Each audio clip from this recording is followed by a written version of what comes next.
Good morning, everybody. Welcome to Elite Koi. Delighted to have Dek back with me this week. You can see there's a load off my shoulders. Mind you, we have had one technical issue already, haven't we? Trying to open up my MacBook, but we'll get that sorted this afternoon. How are you feeling? All right. Good. Yeah. Good. Glad to be back. Yeah. So he's missed the dogs. Right, we've got an interesting lineup for you today. We've got the 20 fish. They were all sent out on the Koi Auction House on Thursday, weren't they? So remember, you can use the Koi Auction House Facebook group for pre-bidding, or if you see a fish that you like and you can't make the auction, send a proxy bid through. We've got one proxy bid in today, which we'll explain as we get through into it. If you are joining us for the first time in the auctions today, there's been a lot of coverage on social media of the auctions. All you've got to do is, if you want to bid on any fish, you put the amount that you wish to bid into the comments box and send it through. The comments are coming up on the side of the screen there, so we will take the first one that comes up. Yeah, best highest bid. Yeah. Now, we did notice a slight issue with that yesterday, because me and Dek have got a comments box on one side of the screen there, and then there's the comments box within the stream that you all see.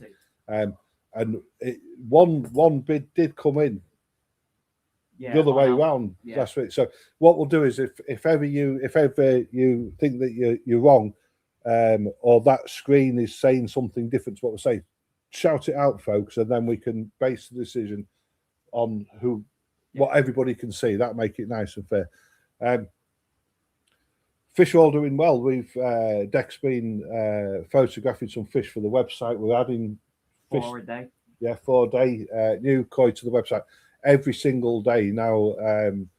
Obviously the season's going to really start now, so we've got a lot of fish to bring you and show you in terms of that. The auctions will continue, up to 20 fish every Saturday, and then of course we've also got the e-tile cladding business now that we're a part of, and we will be showing you some products from the range of tiling, haven't we? Yeah. We've been cladding ponds 8, 7, 6 in the back of the shop, and that looks pretty amazing. So we're going to show you that at some time throughout the auction. With regards to the cladding, the tiles, the blocks, we've got the blocks outside now, the split face stone blocks to show you. Any questions, folks? If you can't find anything on either website that you're looking at, pick up the phone, give us a call, and we'll point you in the right direction. The other thing with the cladding and the blocks and everything, they're all based on DIY projects as well, and we've got Craig, myself, and Dek that can give you guidance in the best use of the products, really. Yeah. Save yourself some money, can't you, by doing it yourself? That is for sure. So that being said, I suppose we'd better get on with the auction. So, morning, Ben, Colin, Scott, thank you all for joining us. Neil, fantastic for you to join us. I'm looking forward to seeing you next week. Indeed, I'm looking forward to seeing all of you pretty soon. So I'm going to hand over to Dek to start this auction, and off you go, kid. Right, so we've got a Doinks Mizuho Ogon from Mara Hero. He's now on this side, because he did have the birthday towards the end of last year, and it is currently 20 centimetres. This koi is starting off at £1, so £1 will get the bidding started on this Doinks Mizuho Ogon. Yeah, Mizuho Ogon. These were really, really rare last year when we was in Japan, wasn't we? There was I went to lots and lots of koi breeders looking for these fish. We did eventually find some at Marseille. There's a pretty interesting story about how we had to ambush them to get them out the pond. Yeah, cracking fish. This one, of course, look at the shine on it. It's all with a metallic koi. It's all about the luster and the shine. body on this one is really, really good. The shine, the luster, particularly like the colour, the orange in the pectoral fins. It's quite even, isn't it? It just stands out. Sometimes with these fish, you've got to see them in the pond. You know, imagine that being in your pond with the sunlight on its back, a dark background. It's going to really shine. It's going to really shine and have a presence, I guess, within the pond. So we've got Colin. Thank you, Colin. At £15 has started the bidding. Neil's gone 25. Thanks for that, Neil. Yeah, spot on. Thank you, guys. Yeah, we've been so busy as always here at Elite Koi. The week's just flown, hasn't it? Yeah. It's absolutely crazy the amount to. We've got 2 ponds to finish next week. Ponds 4 and 5, which we're hoping to get finished.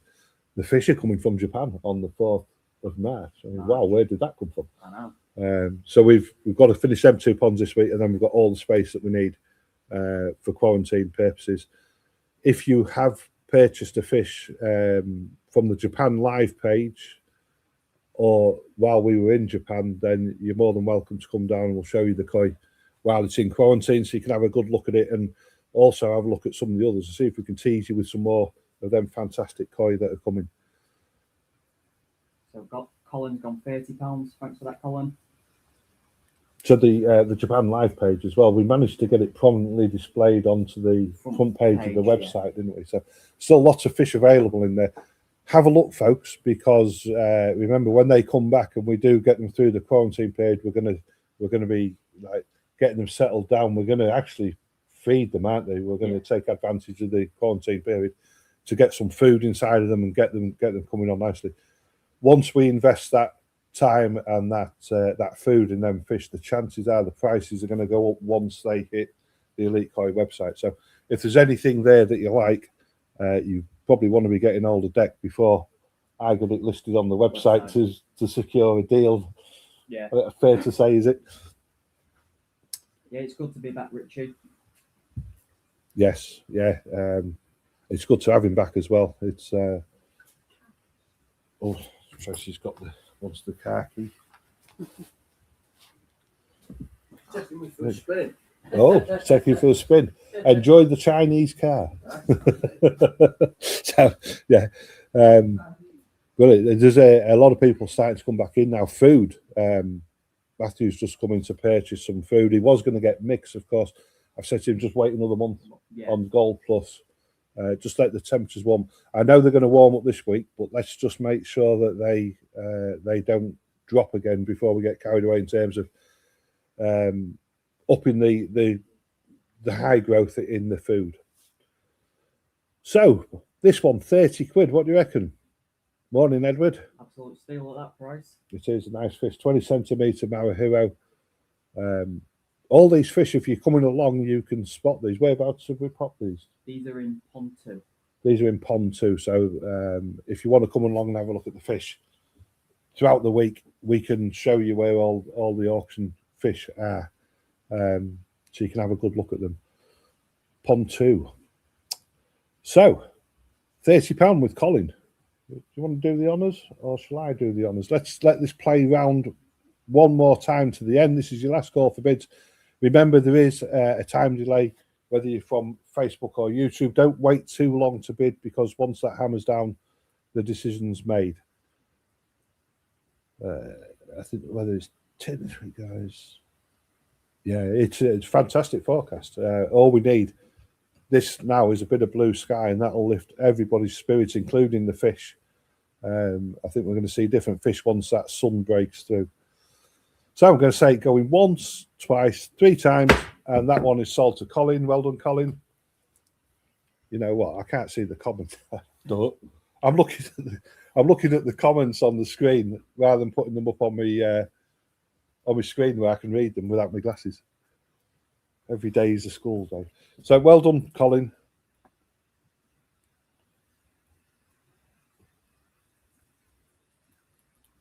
Another technical issue now. Pen's not working. Pen's not working. 2 seconds. I'll start this. Yeah. So up next is a Shizui from Marahiro. is currently 18 centimeters, so it is on the smaller side, but just look at that zipper pattern flowing down its back and how deep the belly is on this koi. Just stands out with a zipper pattern, nice clean. And then how deep the belly is. That's a nice Shizui, that's yeah, it's got a very symmetrical belly on each side. Better write this down before I forget. I only made one mistake last week. So it is £1 to get this one going. Some of them do have 3 bids on, but I will check them before I auction them, but this one didn't. So it is starting at £1. Yeah.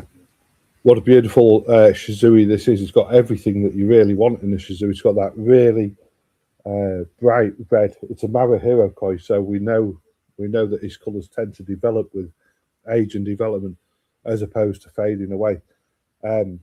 Particularly good on this one is the zipper. And the zipper is that row of big scales that run from the back of the head all the way down to the tail. Very, very symmetrical.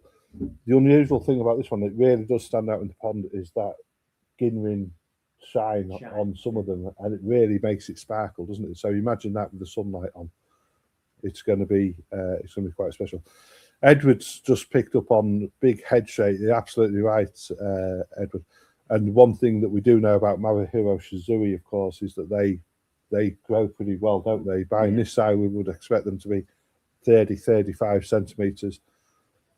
In terms of the fish that are here, remember, these are coming out of quite heavily stocked tanks. And although they're being fed every day, there's a lot of competition for the food. So the development more or less pauses on them. But once you get them out, speaking to a lot of you guys, you're amazed by the growth of the fish once you get them into your own ponds, even without heat and a feeding pattern that we would feed in terms of if we were actively trying to grow fish big.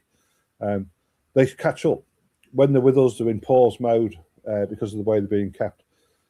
But don't get me wrong, they're kept. They're given everything they need to thrive while they're with us, certainly in terms of health. But when they go with you, they just get that extra bit of TLC, a bit of extra space, a little bit more food in there. Some of you don't want your fish to grow particularly big because you don't want the heartache of having to give them away once they grow. A good plan there, is just to keep a good stock of fish. Create the competition between them. You can see from this fish here, it's not thin, it's not skinny, it's got a good body. It's a very healthy koi. And I think a lot of that comes from being part of a much bigger shoal as well. It gets protection, feels safe. Like in my personal pond, 12,000 litres, and I've got 50 something fish, so the competition is always there. It's fierce, isn't it? And Dek showed me his pond the other day. I'm like, wow, and they've even grown while they've been in there. They're still growing and developing, aren't they? And how big is the pond, Dek? 12,000 litres. 12,000 litres. So it's about just under 3,000 gallons. It's good sized pond, But of course, 50 fish and big fish. I know Jimmy's got some big fish that he's had from us over the years. I particularly remember the Chigoi and the Kahaku. Yeah, really good fish. Yeah, we did get the message, Colin. We're going to sort it after the auction. That's not a problem. So it is with Ashley at £25. Yeah. So Colin's just referring there, folks. I'd put a video out on the WhatsApp group last week. I think I put it on Facebook as well. But it was that long. I was waffling away for 20 odd minutes. I had to split it into 3 parts. And part 3, I actually hover over the butterfly tank, the fish tank that we've got here at Elite Koi, and said if anybody wants one of them butterfly koi, get in touch with us. We'll send you an image. You can circle the fish that you want, and we'll arrange that for you. Nice fish out. They grow well. As soon as we put them in that tank, they really, really do come on well. And there is a few other Kaze fish in there. So if you like anything from any of them videos, remember, take a screenshot, circle the fish you want, send it through to Dek. Them butterfly koi are excellent value. How much are they? I think they're 40 off the top of my head. $39.95. Yeah, just shy of £40. And they're good fish. Really are good fish. So where are we? Good morning, Lorraine. Sorry I missed you yesterday, but I'm sure we'll catch up pretty soon. Richard buying some cladding, Dek? No, this is just a few samples we've got here at the moment, which we will show you shortly. Yeah, this cladding is amazing stuff, and we've already had a lot of people in having a look at it. Some of the conversations we've been having in terms of the cladding and things like that. Since we've covered them blocks on that back wall of pond, it has transformed the ponds, isn't it? They look so smart. They look really, really elegant ponds, don't they? They look like they've been built with a real purpose of showcasing the pond, really. But it's a fine balance because it actually complements the fish in there, because your attention really wants to be on the fish, doesn't it? But the surroundings, it makes a big difference. So Wayne's at £28 on the Shizui bag, and this one 18 centimetres, folks. This is going to be a cracking fish. We have been discussing the photo show that we're going to do at Easter yesterday, and you know what we're going to do this year? Just send your photos in. We're going to put them into the Facebook group page, and we're going to let you guys decide on your favourite fish, which we'll supply a trophy for. Yep. So if you've got any images for the photo show, we're not going to launch it just yet. Let me finalise the details, but come next week, we'll start making plans for that, ready for Easter. It's not far away, and we'll get them put out to you guys and girls. Yeah, so Lorraine's saying Tracy was showing the blocks, and they are lovely. The blocks are fantastic. I've knocked them up outside, just a small corner piece, just to demonstrate what a split face, or the cladding, sorry, yeah. But the split face stone blocks are really good. The 7 Newtons, the hollow blocks, so easy to build. We've just knocked up a quarter of a pond in 10 minutes? Yeah. Just by putting them together. Fantastic. Right, Neil's finished. Wayne's at 30. Ashley's finished. Go on, Ashley. Have we got any more on this one? I'm going to let it play round once more once it starts. Nice Shizui, this. Definitely a fish to invest a bit of time and effort into. So clean. Like Edward says, look how big that head is, how broad it is. Now, everyone who was bidding is give us a thumbs up. Okie dokie. So I'm going to say going once, twice, 3 times. And there we go, Wayne. That one is yours.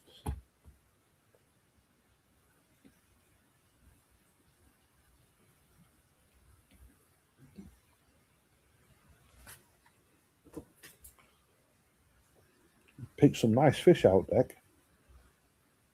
This one, Ginrin Kimatsuba. Look at this sparkle on this. This would have been a great fish for last week's Valentine's Day. Maybe it's not too late, though. If you forgot to get your partner a Valentine's Day present, you can still get one here with this Ginrin Kimatsuba Marahiro koi, 19 centimetres. Wow. Wow. £5 with Richie. Richie's opened it up on Koi Auction House at £5.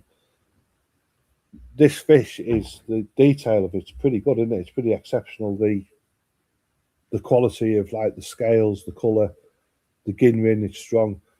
Again, imagine the sun on that fish's back there. Pretty awesome. Very clean head.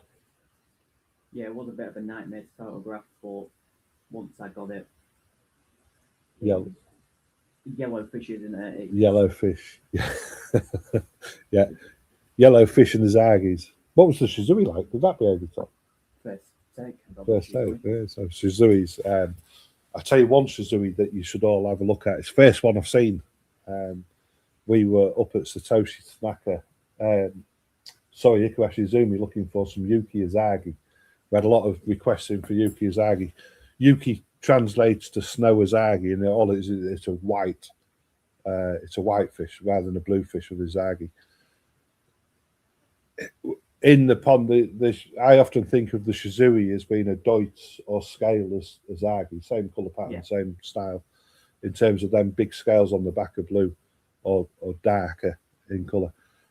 We actually got a Yuki Shizui, and this Yuki Shizui, have a look at it on the Japan Live page, and it is a pure white Shizui.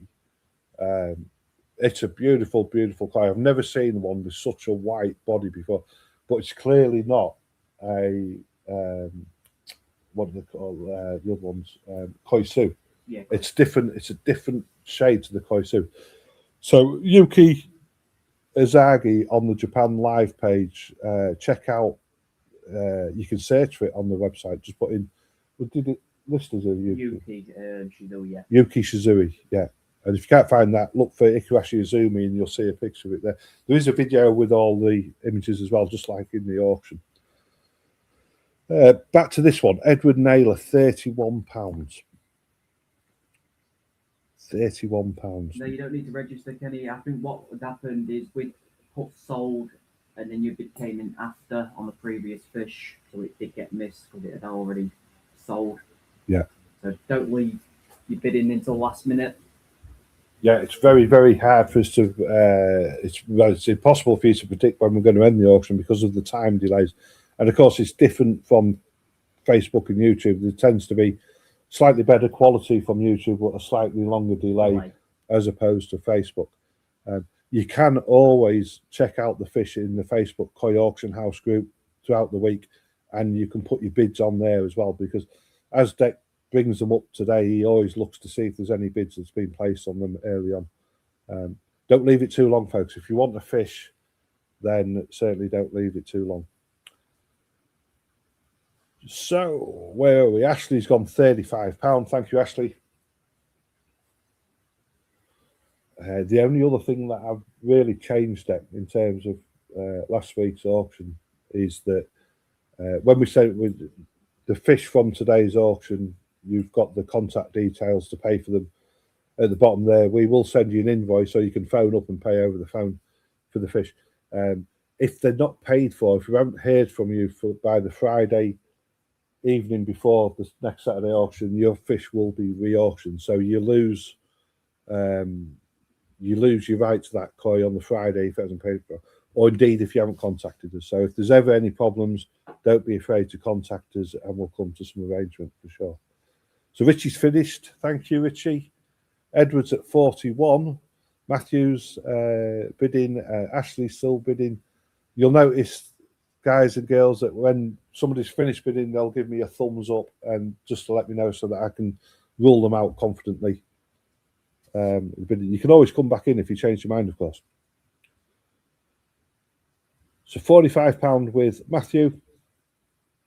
These fish, Ginrin Kimatsu, would you say they're fairly rare? This quality,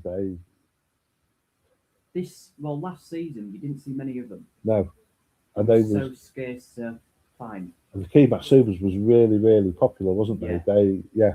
Yeah.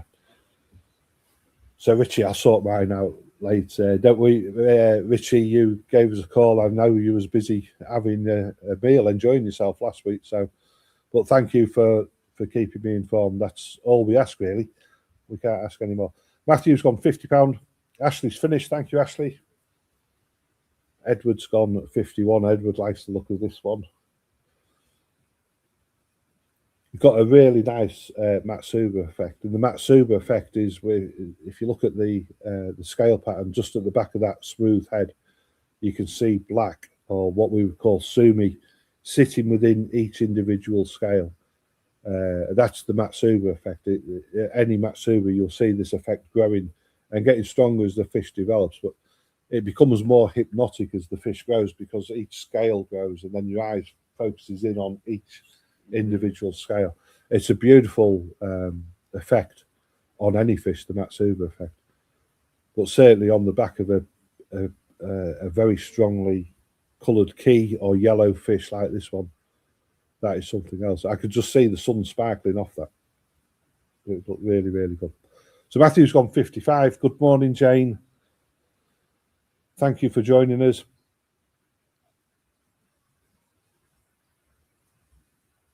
So Richard Bass saying that's a bargain. That's a bargain. We've got to work out how many fish we've got coming on the 4th of March, and the plan at the minute is that they'll come in 4th of March, go straight into the quarantine for the month. We're gonna try and get some food inside them while they're in the warmth out there, and really start them on their journey ready for you to collect at Easter or at the beginning of March. All those of you that have bought them, we will be having an event on the Easter Saturday. I think it's going to take place, so mark that one down for your diary. It's going to be a bit of a photo show, and also while we was in Japan, and we handpicked from Hosikai's fish a box which we're going to release on that Saturday at a set time. So first come, first serve. If there's lots of you want to pick from that pond, then we'll probably get the chopsticks out and we'll do it the good old-fashioned Japanese breeder way, where's the draw the short straw. Yeah. So Edward has given us a thumbs up. So it is with Matthew. Everyone else has finished. Yeah, so Andrew there, yeah, Andrew set the Saturday aside for the event day. We will be doing something Friday, Saturday, Sunday, possibly not Monday. We'll be calming down a little bit on the Monday, but the main event day I think is going to take place on the Saturday. Of course, any of you are welcome anytime over Easter. I can't wait to show you the fish that we've purchased in Japan. We've got some pretty special fish. The Graham did come in, but it is with Matthew at 55 Graham. I don't know if you are a bit behind, so you might need to refresh. Yeah, just remember to refresh your streams, folks, whether you're on YouTube or Facebook. Sometimes I'm terrible for it. If I'm on a live stream and then I press something and I end up coming out the live stream, then when you go back in, you're kind of like a few minutes behind where you was when you went back in. So always remember to refresh your screen. At the minute, Matthew Dolan at £55. I'm just going to wait to see if Graham wants to come back. It's going to be quite toughy, this one, because I don't know if he's caught up with the stream. But I'm going to let this one play to the end next time, folks. It's £55 with Matthew.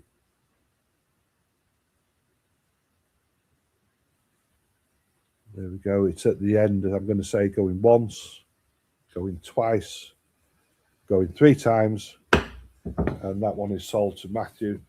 Remember, we do have some more or similar fish to these. So if you miss out and you'd like to see something in next week's auction, then let us know and we'll make a list and we'll get another one in for next week's auction. Thank you, Matthew. Oh yeah, Dutch style. So the Dutch style auction,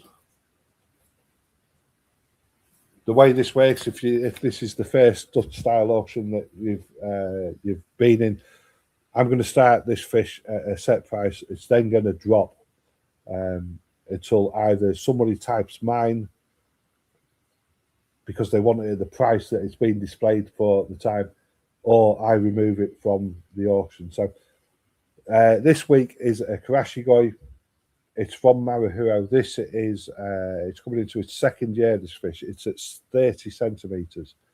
And it's got red eyes, doesn't it? I'm pretty sure that the eyes are red on this fish, which is it's a desirable trait in Karashigoi. So I'm going to start this fish at £295, which was the £295. Now, if you want this fish, type mine into the comments box and send it through. The first person to do that, first person who appears on that stream, will win that fish. I'm going to periodically drop it. The thing is, you don't know when I'm going to either remove it from the stream or when somebody else is going to jump in and say mine. So if you like it, get mine typed out ready, because once I remove it from the sale, it'll go back on the website at the price that it was on at the website for. That makes sense, Dek? Yep. So just a quick question from Daniel. It is £30 per box, Daniel, but we can do approximately 8 fish in one box, depending on size. So it is all size dependent, but we do say about 8 in a box for £30 for koi shipping. Yeah, so this one, I mean, this is 30 centimetres. So I wouldn't want, this time of year, I'd happily post between 6 to 8 of these fish out. As it gets warmer, of course, there's less oxygen, more demand on the stress on the fish. We'd reduce the numbers in the box. So this time of the year, you can really make the most of getting your fish for the pond. Yeah. Get them in early. These fish are being fed. They've been through the winter. They're very, very healthy. They're ready for the spring. If the temperatures carry on warming like they're saying, it's a great time to start feeding the fish in your pond and get them introduced. Start trickling a little bit of food and get that filter up and going, ready for the summer. again, anybody needs any help or advice on that, use these auctions as a way of asking us any questions. If you've got any concerns about your ponds, your filters, or anything, then please share them. Use this opportunity with me and Dek to so we can help you effectively, isn't it? Yeah. So this Karashi guy, it's at 225. Have we got anybody tempted at 225? So you don't know how much it's going to drop, if it's going to drop at all. This one will see if we've got anybody interested. So there we go. I've just sliced 50 quid off this fish. 175 for a 2-year-old Marahiro Karashigoi with red eyes and its own identification certificate, which just details the variety, the breeder, the age, and the date that the image was taken. There's also a reference number on there, so if this fish comes back into a photo show, we can always check that it's an authentic elite koi. So 175. Anybody tempted? We're not going to hang around too long with them. We've still got 16 fish to go through. So there we go, 145. 145. This is half the price that they started at in the Dutch auction style. Remember, if you say mine after I've dropped that hammer, it's too late. Don't forget his 30 centimetres. Eric, he's got mine. Eric, well done, Eric. Yeah, that was the bargain. You know, you must have been reading my mind, Eric, there. I was just starting to panic and about to put the hammer down, but well done, Eric. That's one for you. Pretty interesting, these Marahiro Karashigoi. One of the first things we look for is to see if they've got red eyes, because they're so desirable with red eyes. There is a term for it, which I'm not 100% sure. My memory's not serving right. If anybody knows the term for a koi with red eyes, then let me know in the comments box. Next up, again, another look at the strength of the ginrin in these fish from Marahiro. Marahiro Chikois, I think they're the best coming out of Japan. Yeah. They're just so clean. The colour's fantastic. But that ginrin is so strong. The ginrin is the sparkly, shiny scales that you can see. And all it is a mirror reflecting the light back at you. I'm always intrigued when, with Marahiro fish, the ginrin seems to alter depending on how the fish is displaying itself to you. You see ginrin at times when you don't see it at other times. It's an amazing effect. 19 centimetres. Chigoi, very confident, friendly fish. This is a chocolate Chigoi. A beautiful, rich, consistent colour all the way from the tip of the nose all the way down into the tail. Maybe a little bit of a reddish hue to the tail, isn't there, sometimes when they're younger? Yeah. You see a bit like a wood or a roach type thing. You can just see it on the fish there. But look how big and powerful that tail is. Yeah, that will be fine, Colin. Don't worry about that. Yeah, it's a good point, that, Colin, actually, because if you don't want your fish shipping, if you want to save them the stress of that overnight journey and you're coming at Easter, then I'm more than happy to keep them here so that you can collect them when you come to us. All we'll do is we'll just set it up so that we know we've got them all ready on the Saturday. If we're going to be busy, but if we know who's collected the fish, then we can have everything ready and in place to do. Yeah, all we might do is put a Facebook post out saying if you are coming down, let us know if you've got fish. So we can make boxes and that up. Yeah. And it's the other thing, if you are coming down, you're going to get first dips in that hand-selected Hossikai pond of Tosa. Now, I don't know how many of you followed my journey through Japan, but we picked up them two pretty rare fish. Never seen them before. Yeah. The Kage, Azagi, Utsori, which is it's a combination of what it says. A Kage is like a shadow underneath the skin.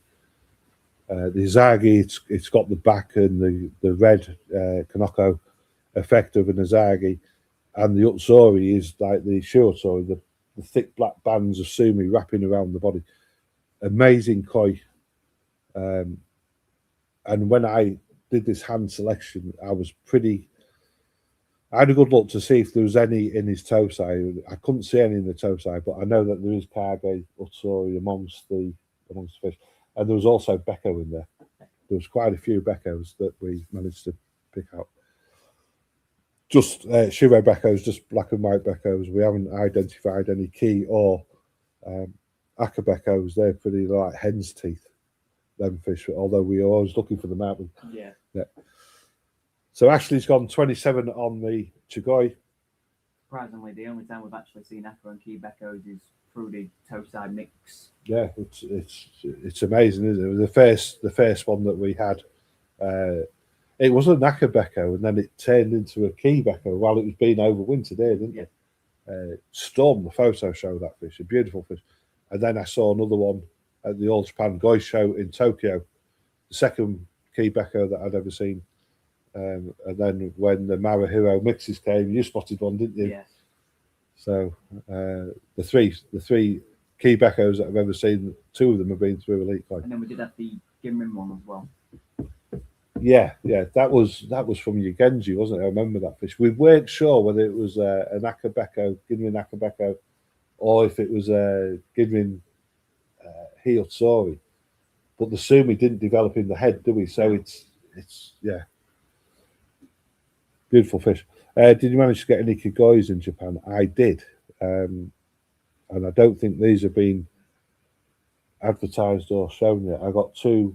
I got a 3-year-old Kigoi, Ginrin Kigoi from Marahiro. I think the Ginrin was 3-year-old, 56 centimeters, and we also got a non-Ginrin one from Marahiro at 54 centimeters, which is a 2-year-old koi. Amazing fish. I'll get some videos then posted out across social media, Andrew, so that people can see them. One of the new koi around, Chris. It's quarantined, then it's better. Okay, you need to pay for it before. Come and have a look at it, Lorraine, when it arrives, and then we'll discuss it from there. Don't ever worry about paying for your fish before it comes to quarantine, because if there are any issues, then we'll always make sure that you're treated fairly as well. So never worry about paying for a fish, and even if it's not right, if I wasn't happy to have that fish myself, then I would never send it out anyway. So just because you pay for it and it's in quarantine, if something goes wrong, you'll get your money back at the bare minimum. So where are we? Ash is £36 on the Chigoi. How many of these you got in your pond there? The biggest one in my pond is a Ginrin Chigoi, and then I think I've got like 3 or 4 others. So I've got like 5 Chigois, something like that in my pond. I remember that, the Ginrin one. It was a chocolate Chigoi out of pond 1, wasn't it? It was a brute, wasn't it? It was a really greedy fish. Yeah. That's the biggest one I've got in my pond. It must be about 60, 65 centimeters. Yeah, it's brilliant. Yeah. And all these fish are capable of doing this, of course. You know, you see some of these fish up at the Marahiro Koi Farm in that big round pond, and they all carry the same genetics, and there isn't a fish under 70 centimeters in that pond. But of course, they're the Oyogoya parent koi for everything else that you see. So that's the genetics in his bloodline fish. Derek's gone 45. Good morning, Derek. Morning, Daniel. Thank you for joining us. Derek's at 47. Daniel's gone 50. And again, remember, folks, if you miss out on any of these and you want us to put one in next week's auction or something similar, then let us know. Make sure you do check out the website as well, because I did list a Ginrin Kimatsuba this morning, and I did list a Chigoi as well, I'm pretty sure, off the top of my head. So if you do miss out on the auction, there is some on the website as well. Yep, and that's you're gonna be doing that quite regular now, aren't we? We're going to try and post fish every single day. So have a look at the website. There's not only the fish as well, you can also read the blogs and keep up to date with the with the cladding and the pond building, the DIY stuff. This is pretty unique stuff. Everybody who's coming is like, wow, aren't they, at that pond? What I'll do is we'll do the next Dutch style auction, and then I'll grab the phone and go show you guys the cladding and stuff like that. So Derek's at 61. Daniel's done. What else is done? Just waiting for. Yeah, Derek. Fisherman Derek to let us know. Ashley's done. Thank you, Ashley. I'm so looking forward to this year's koi season. I think everybody is ready to see a bit of blue sky now, and it is brightening up out there, Dek. Bit of blue sky. I think the temperature, the forecast for Grimsby today is 14 degrees, which is pretty amazing this time of year. I think the usual average for this time of year is 8 degrees. But of course, as we get further into February, closer to March, we know that the temperature is only going to go one way. Even if we have a few dips and drops below, it's all uphill from here. So there we go. So Derek's at 61. I'm going to say going once, twice, 3 times, and that one is sold to you, Derek. Thank you very much.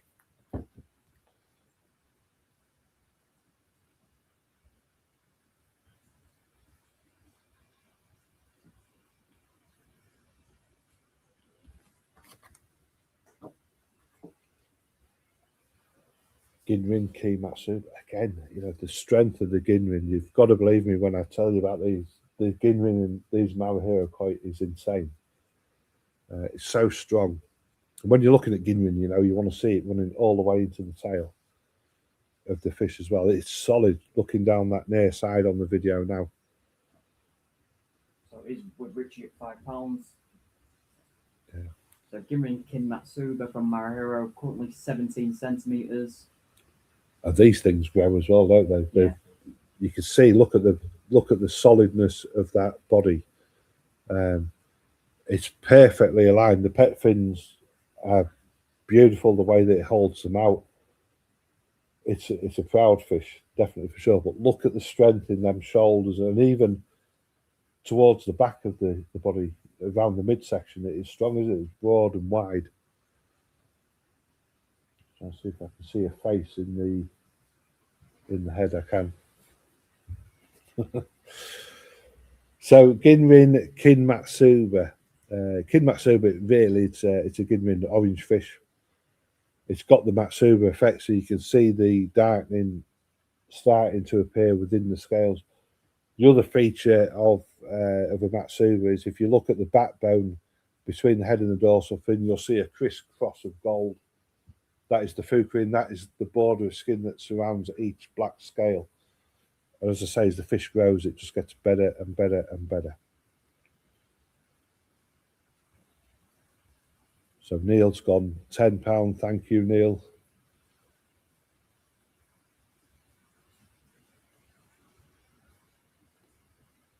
I thought Richie was in for a bargain there. Yeah. At £5. We're not going to hang around too long for it, folks. So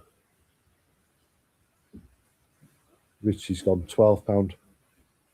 These fish, 17 centimetres. Get them into the pond in springtime. I think you're going to have a fantastic season, and you're going to get some real pleasure watching these grow and develop. And at this sort of price, you know, it's a gamble well worth taking, isn't it? It's definitely there for the toe side. So Ashley's gone £20. And this is sometimes, you know, with the smaller fish, they may be smaller, they're certainly cheaper, but the way I look at it, there's more of a gamble. If you want a Kinmatsuba that you can enter into a show, you want to be looking at a 3 or 4 year old koi. You've got to spend, certainly when you start looking at showers and sankis and that, you've got to spend big money for koi that could win a show. These fish, they're bargains. I often wish when I built my pond that the Elite Koi Auctions was around then, because I think I'd have probably had about 1,000 fish in my pond now, and they're all ranging from the size. they're good value for money, extremely good value for money. So Matthew's gone £40. They will come with a certificate as well. So the idea of certificates has always been to prove the authenticity of the koi. You know, we only deal in Japanese koi. The only fish that come through Elite Koi have been selected by myself from Japan. We care for every fish as though it was our own fish, don't we? So with the certificate, you know, if you do find yourself in a position where you can't keep the pond, or if circumstances change, at least then you're maintaining some value for your fish by proving its authenticity as an Elite Koi.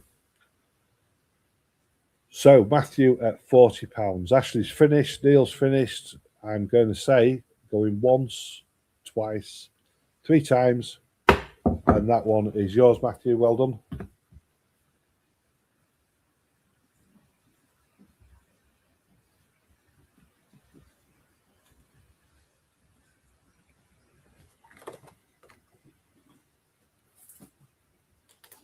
Where are we? Are we one more and then the Dutch, or yeah. Or is it Dutch now? Let's do a Dutch now. Let's do a Dutch. Let's go Dutch, folks.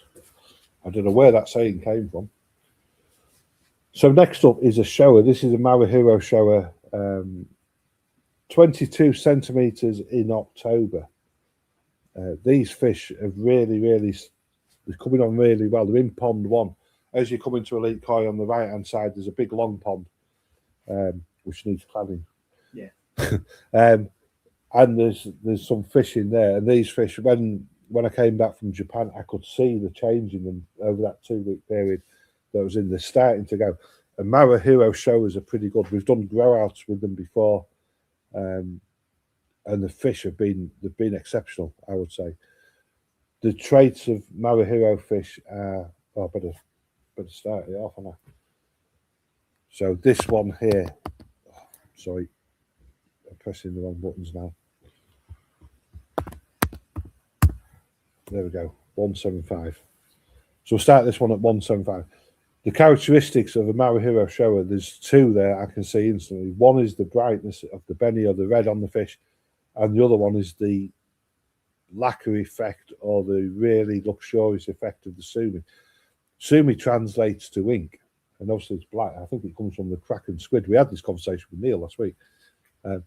But in such a young koi, normally you've got to wait for the sumi to develop and thicken, and it takes time for it to have that luxurious feel. And you know that it's really good when you're looking at it and you can't see the scales. It looks smooth. That is a high quality skin on a fish. So this is Dutch style. It is going to drop. Anybody who is interested in this fish, the first one to put mine in the comments box will take it.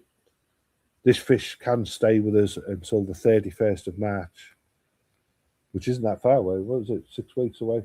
Something like that, yeah. 6 weeks, yeah. It can be collected at Easter, or it can be shipped out with any other fish that you may have here at Elite Koi. So if you've got fish here, think of these as box fillers, because you'll have already paid the shipping if indeed you're having them shipped. So the price is dropping. 155. I particularly like the head pattern on this one. It's got that Shiroji on the nose, which you don't expect to see, do you? The Shiroji is the white skin, and then there's a full-on mask at the back of there. That's called Menwa on a shower, where the colour comes down and it splits. You get a mask effect, or sometimes you get a lightning effect. Yeah, it's a cracking fish. So 155. It is Dutch style. There we go. I've dropped it to 125 now. So if you haven't got a fish for shipping, that shipping is now included with the fish at 125. Or if you'd have paid 155, forget what I just said. I'm waffling. Has it got magic screw in the left fin showing deck? Can't see from the top.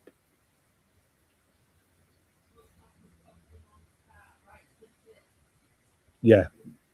So motor guru. I mean, when you look at this fish, motor guru is the sumi within the pet's orphan, and it's usually a bulk on a show, isn't it? It starts right in the knuckle of the pectoral fin, and then it can grow. Sometimes it can fill the full pectoral fin. This is quite an interesting characteristic on this one. It's well picked up, Neil, because looking at the sumi and them things, you'd think that was a Sankey, because Sankey has black lines going through the pectoral fin. We know that's a shower. Just by looking at it, you know it's a shower. But this is where, did you check its mouth? Yeah. There was the sumi inside there. So, yeah, the difference between Sankey and shower, the ultimate difference is Sankey is a white fish, a shower is a black fish. So by looking in the mouth, if you see any sumi in there, then you know you're looking at a shower. It's undeniable it's a shower. Yeah. If there isn't any black in there, then it can still be a bit like, ooh, got it, in terms of whether it's Sankey or shower. It's just one of them things, but you can tell usually other characteristics of a shower is that thick black and it wraps around the body. There's black on the head. It's got some starting on the left. Yeah. And it develops, you know, the colour in the pectoral fins develops, it takes time. But what you will find is that as it develops in that right hand peck, as you look at the fish now, it will really balance the look and the feel of the koi. It'll give it a really symmetrical feel to it.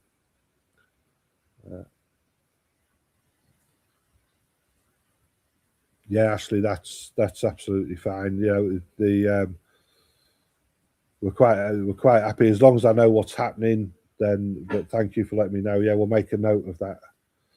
Of course, you're welcome anytime, folks.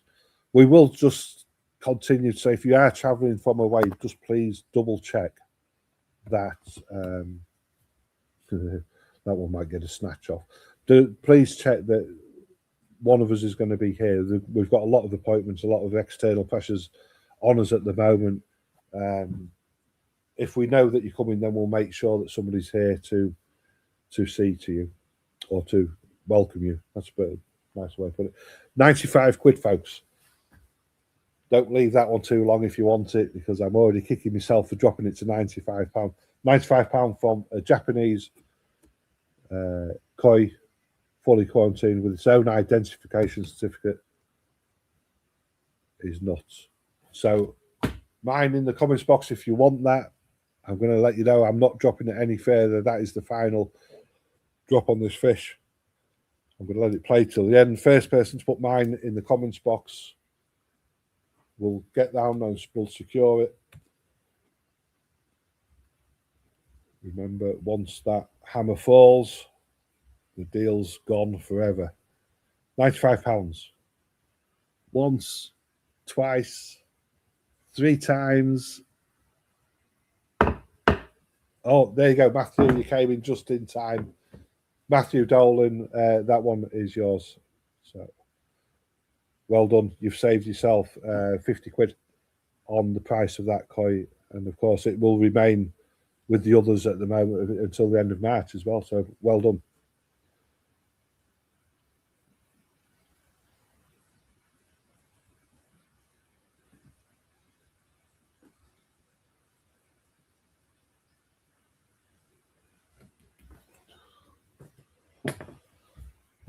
Right. Quick start this one off and then we can show them. Yeah. This is it's a he show, isn't it? This when this fish is awesome. You'll notice there with the pectoral fins how balanced it looks because both of them are the same colour. Yeah. Doesn't it always in a young fish, you know, normally that takes time to develop. I love the pattern on this fish. When we first looked at it, we were thinking it was we were thinking Hiatori, but on the video I think you can notice a bit of the white just under the body. Don't know how long it goes into it, but I think you can see a bit of it. I mean, on the white, there was secondary Benny anyway, isn't it? So it is turning orange in colour, that white that's underneath the skin. But there is white underneath there. So Dek's put he shower on the certificate. Of course, yeah, you just see it there below that right pectoral thing. It's well spotted that. I was quite excited when I thought, we've got here. So I wasn't disappointed to see the white on it, if I'm honest, because they come from the same spawning as a shower. So pattern's awesome. It's like a checkerboard pattern. Lots of thick black sumi. Again, very characteristic of a Marahiro koi is the thickness and luxuriousness of that. So this one's already 21 centimeters. It's got the, when I look at that, I'm sensing that is going to be a grower. Yeah. Broadness of the head, it's very, very thick. One clue to me is always when you look at the gill, and then as it comes down onto the body, it's almost square. There's no, it's just squared straight down onto a solid body, nice and broad. Nice fish.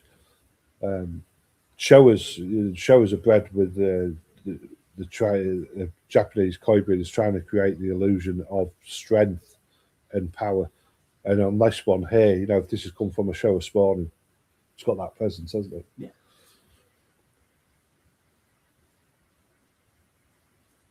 Yeah, Chris, I don't really understand the question. Do you have the breeding info, Chris? Oh, the breeder info. Yeah, this is Marahiro koi, Chris.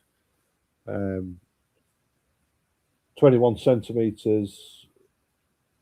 The image was taken on the 19th of February, so it's a very recent image. The age is this eye, of course. It's a young this eye now. It's an old Tosai, however you want to look at it. It's coming into its second year growing season, so that makes it a Nisai koi.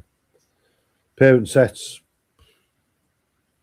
I've seen the parents in Marahiro's big round pond, Chris. I wouldn't be able to identify which probably 6 parents it comes from, actually, because I think a lot of the breeders, when they're breeding the koi, when they put the oyugoi fish together, there'll be one female with multiple males. Marahiro's bloodlines are his own.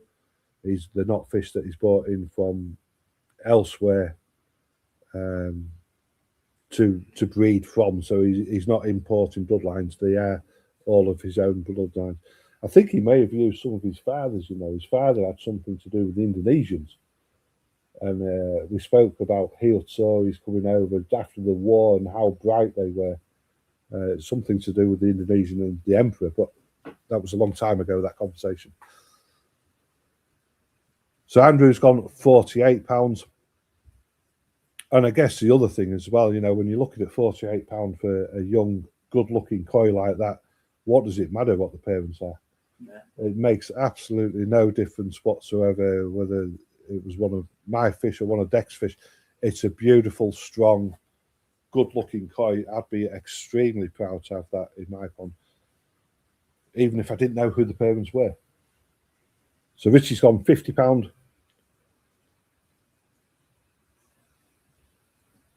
And I think there's a big lesson to be learned there. Just because it's like a designer label tag. Just because you've got that tag doesn't necessarily mean to say that you've got something that's better than anything else. You're paying for a name, and you pay a premium for names, don't you? It's like, yeah, strange. Anyway, Richie's gone at £52. What do you think, folks? Let me know in the comments. When I'm talking about breeders or when I'm talking about parent koi, does it make a difference? Or are you just reacting to what you're seeing on the screen in front of you? You know what? I like that fish. I'm going to have a bid on it. It'd be interesting to know what everybody's thoughts are. So Richie's gone £52. If you was buying something big and he did mention the parents, and then you've got that information, but if he didn't mention it, it won't bother me. No. It's a little bit like there's a term where they make a lot of money. The yellow monkey. Yeah. I mean, what is a yellow monkey? It's a Ginrin Kurashigoi, you know, and I know that it's a play on a name really, because up until probably 5-10 years ago, a yellow monkey didn't exist. It was just a Ginrin Kurashigoi. But to make it more exciting, sometimes they're given exciting names. So Derek Moore, exactly right for its personal choice. Lorraine saying it makes no difference who the parents are. It's the koi you're looking at and its health. Yeah, definitely. So Andrew's saying, well done, Richie. So that's a thumbs up. Jane goes with what catches her eye. That's the way, because not everybody's got the same eye as well. What somebody likes, another person may find that something in the ball next to them likes. This way, me and Dek have got to be really, really careful. Collins jumped in at £60. We've got to be really careful in terms of we show you what we like. Yeah. And this is where you really do help us out when you tell us what you want to see in the auctions, because that's what you like. It's a really perception of the coin is really interesting study. So Colin's gone 60. I was picking the hammer up there, Richie. It's back to you. See if you want to go again. Richie's gone 62.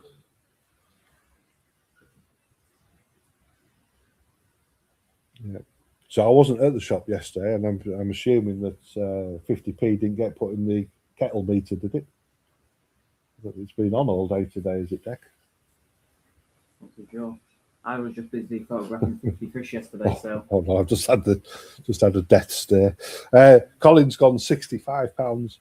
The other thing as well, when I came in today, I said, you know what? I think it would be a fantastic idea if Tracy jumps in and relieves one of us two for a few minutes. And she was adamant that she wasn't going to. So again, I'm going to put this pressure onto you folks. Would you like to see Tracy and Dek do you a fish while I go and put the kettle on? In the box, yes, if you would. Jane's asking, I could have only brought one koi back from Japan. Which one would you have gone with? Oh, that's a tough question. Of course, I had that beautiful Azakari Azagi, which I managed to get them photos of holding it, and the fish, it held its top dorsal fin up for me and everything. The decision to bring that one home has been based purely with Hossikai, because we think that the hardness of the European water is going to bring the blue out a little bit more on the back. If not, that fish would have stayed in Japan. But we want to try and develop it here in Europe or in the UK a little bit more. I think, for me, the first stop's always Marahiro, and the Akamatsuba, I saw it on day one. Marahiro came in, we discussed the fish, the two of us, and that one's coming home. So that it's quite a special fish. But having said that, Marahiro, once he starts dipping the net in, then he picks out another 4 to go with the Akamatsuba, and suddenly you're kind of like you're torn between what he wants you to have and what you really like. The rarest fish, and the one that I'm most looking forward to seeing the development, is that Kage Azagi Utori from Hossikai, because I just love the way there's 2 fish. One's slightly more developed than the other one, but I just love the way that Kanoko, or that the red, is coming up on each individual scale at the same. And I hope, with fingers crossed, but this is the gamble with fish, that effect will carry on all the way through the fish. And I think if that does, we've got something pretty special there that will rival the golden corn. Yeah. But it's a gamble with koi. I love all of them, Jane, to be fair, and it's like I can't wait to get them all in. And of course, when they get here, we see a different fish. It's different to what I saw in Japan. It's because it's now mine. It's here. It's like last year when you was in Japan, you really liked the look of that Kagani Chiba. Yeah. But when you got back, everything else was taking you out. So a good question that though, Jane. You popped me on the spot a bit there with that one. Obviously, you've read the blogs, which is it's great to see. The blogs are available on the Elite Koi website, www.elitekoi.co.uk. And the same again, I've got so many images that we took out there. If you'd like me to put some more into a different blog, then let me know and I'll do that and share it out through the Elite Koi website. It's important that you guys understand the culture and the heritage of Japan as much as you do about the Japanese fish. It's just a fantastic place. And I would urge anybody, if ever you're fortunate enough to get the opportunity to go.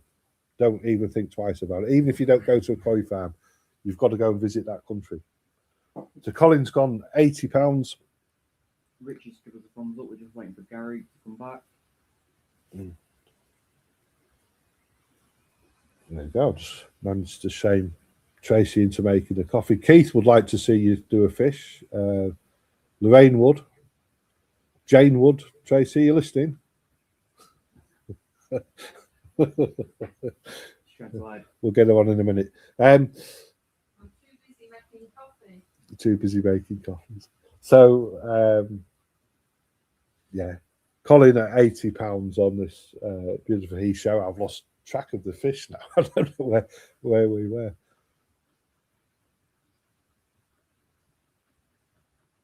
Just waiting on Gary to come back. If he doesn't come back, it will go to Colin. Yeah, I love the pattern on this fish. It's kind of it's an old fish in a young body. This one, Yeah. When you look at the quality of the skin, and we often say skin. I don't know if skin is always the correct term. It's the overall quality of the colour, the luster, and when we talk about skin, it encompasses quite a few different things. Which is finished. I think we're going to have to let this one play out to the end, Dek, and then get it finished.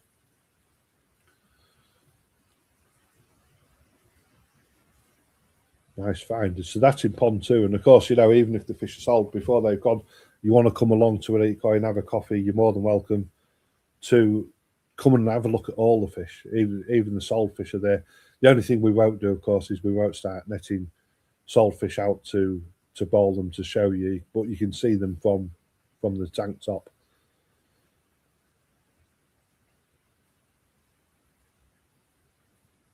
Right, so there we go. So I'm going to say going once, twice, 3 times, and that one is sold to Colin. Well done, Colin. Thank you.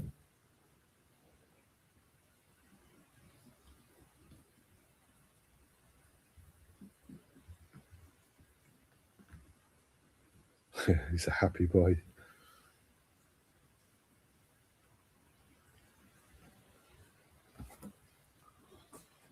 Want to share the clad in? Yeah. Yeah. Yeah. So do you want to start this one off, and then I'm just going to go and grab the other device while Dek starts this one off, and then we'll swip over. This one's going on in the background.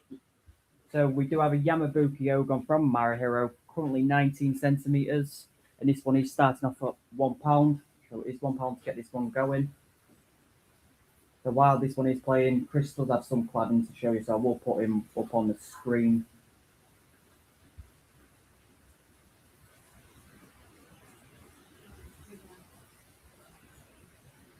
Oh. 1 second, there's no audio.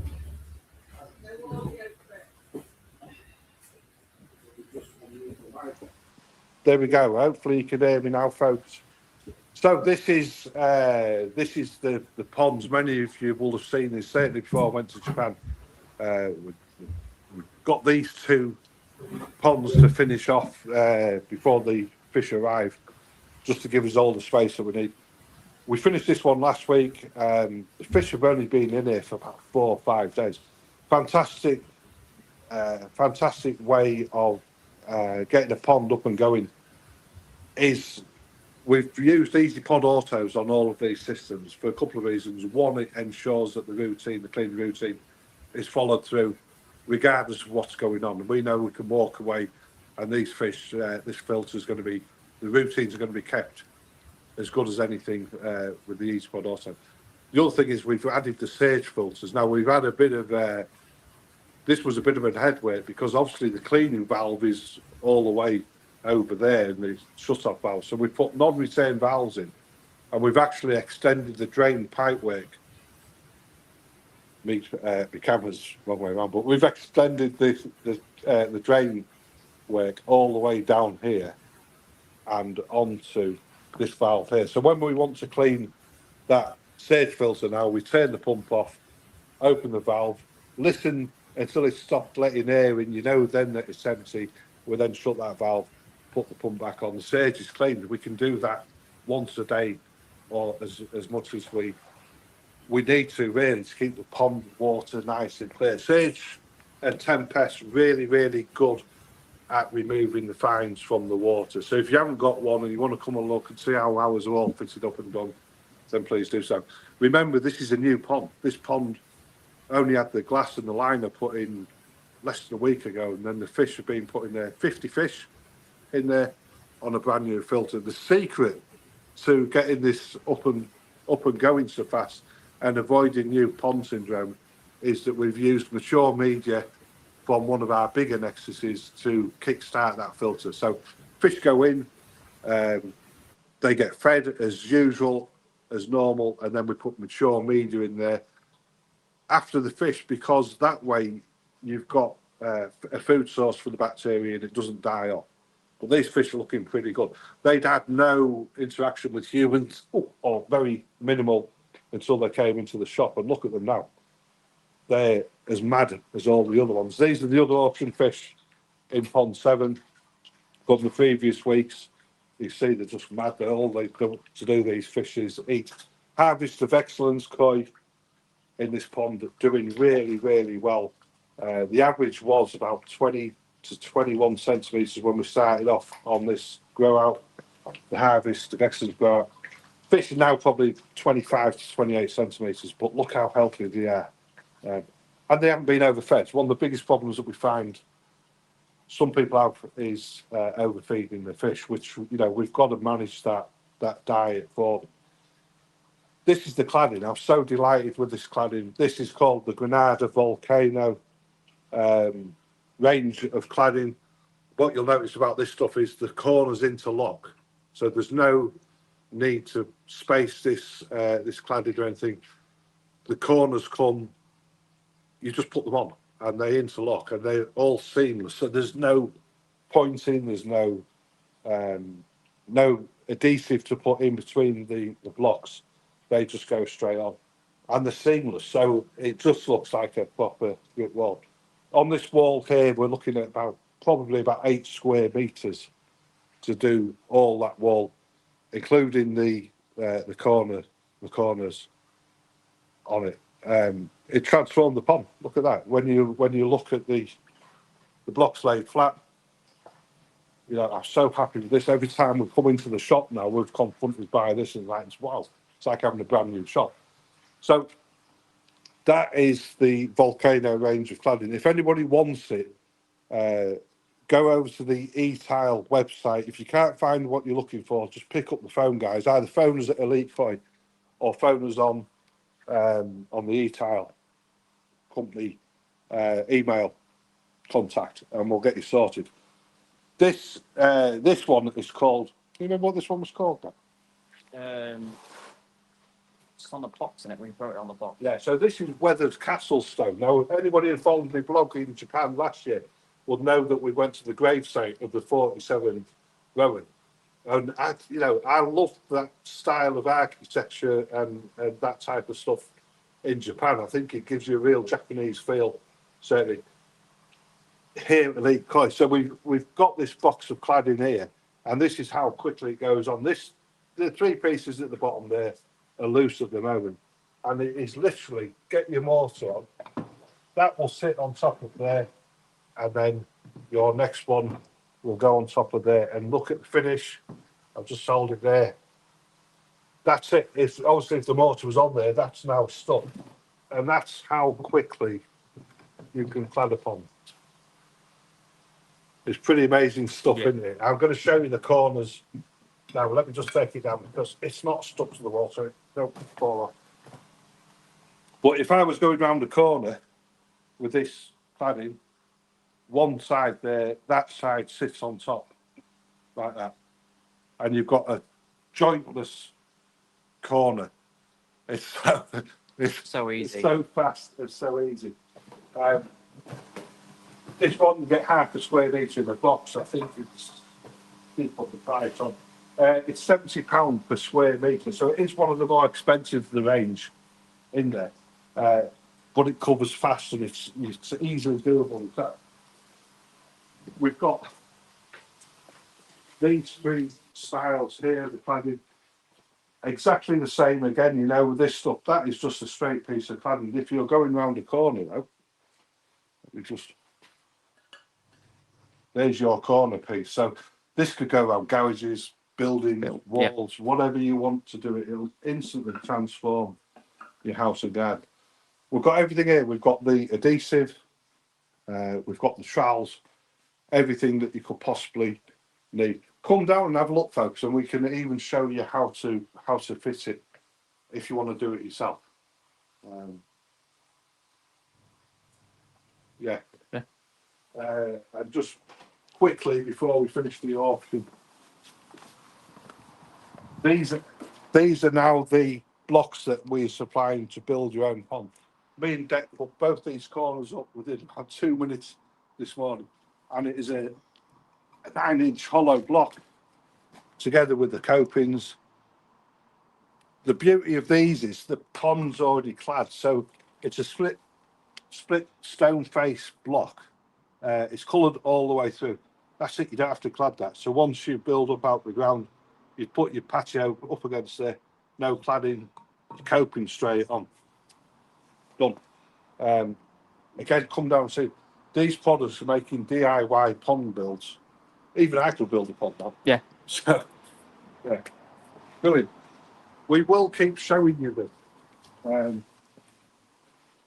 And of course, the idea is that we're going to do some tutorials and things like that. But if anybody wants to come down, we can go through it with you. Really excited about this. This is going to transform so many ponds quick, easily, fair, relatively cheaply as well. So thank you for watching that. I'll get back on with the auction.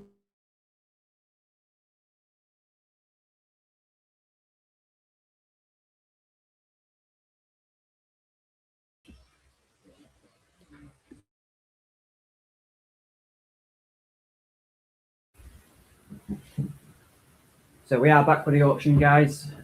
So this one is with £30 with Graham.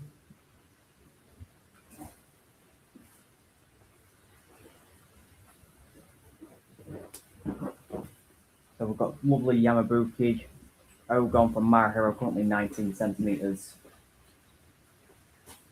Ashley's gone 40. I was there last week while it's been installed. It's really easy, looking great. Yeah, I was surprised when I come back and I see it all up.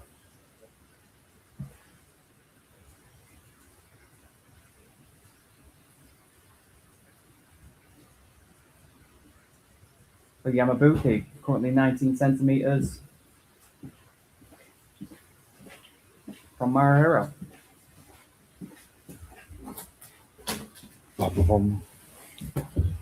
So 40 with Ashley.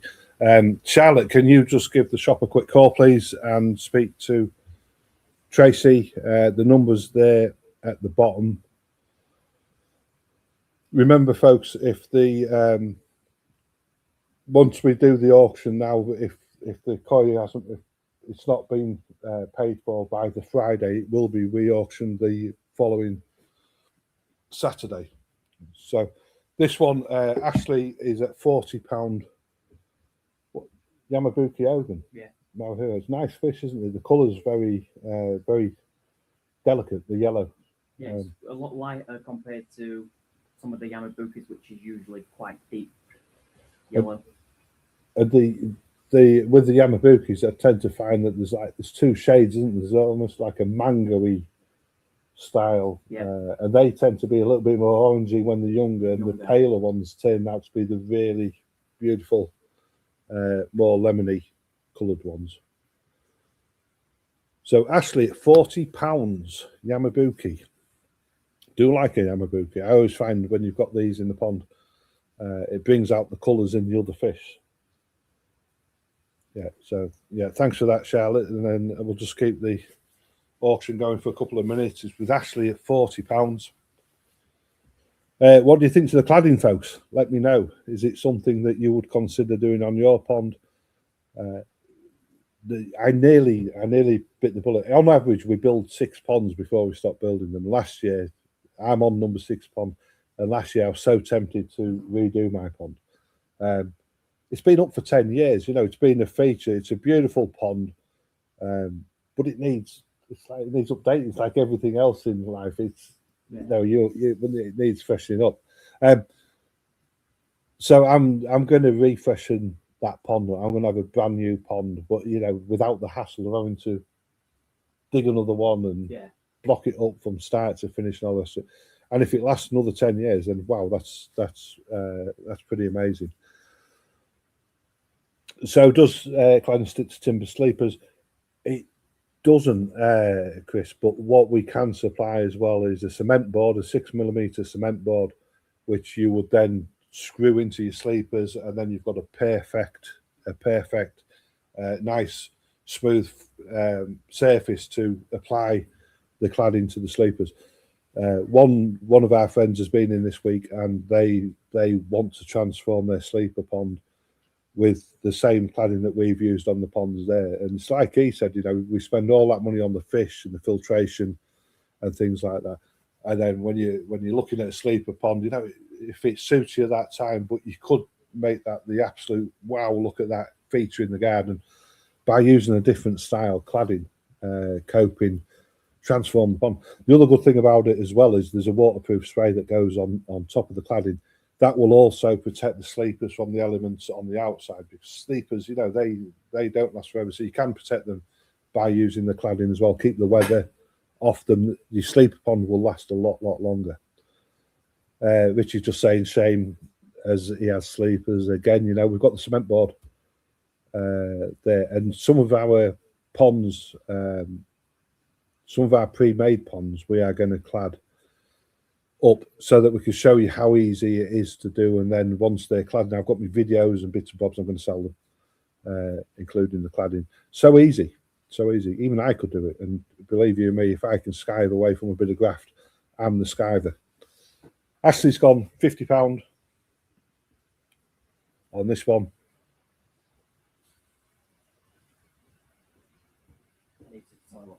I'm just looking at that. Ashley's gone £50 on the Yami. And so many different styles as well. I'm going to bring up let me see if I can bring up the email address. And like I say, have a look at the website.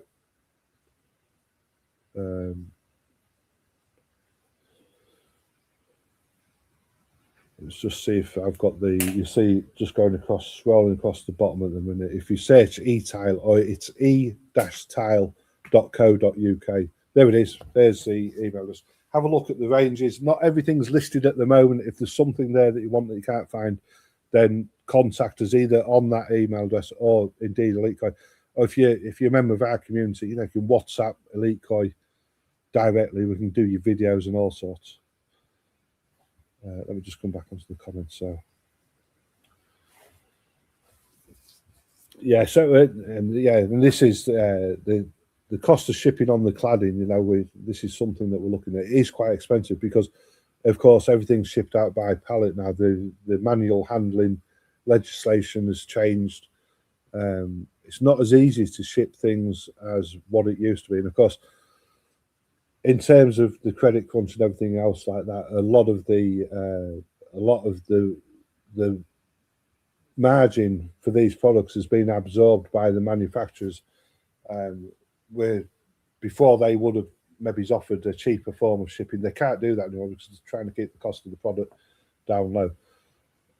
If I don't know, contact us, Colin. I don't know off the top of my head what the shipping cost is. I'll just wait and see if Tracy will come back with it. But it's something we are looking at. I mean, I think in terms of the pond out there, It is all weight based. it's all weight based. Yeah. So, but having said that as well, the tools are quite expensive to ship as well. But we're going to ship them out ourselves. So if you want the tools, then we're going to find a cheaper way of shipping them out to you as well. And the tools are pretty cheap and good for it as well.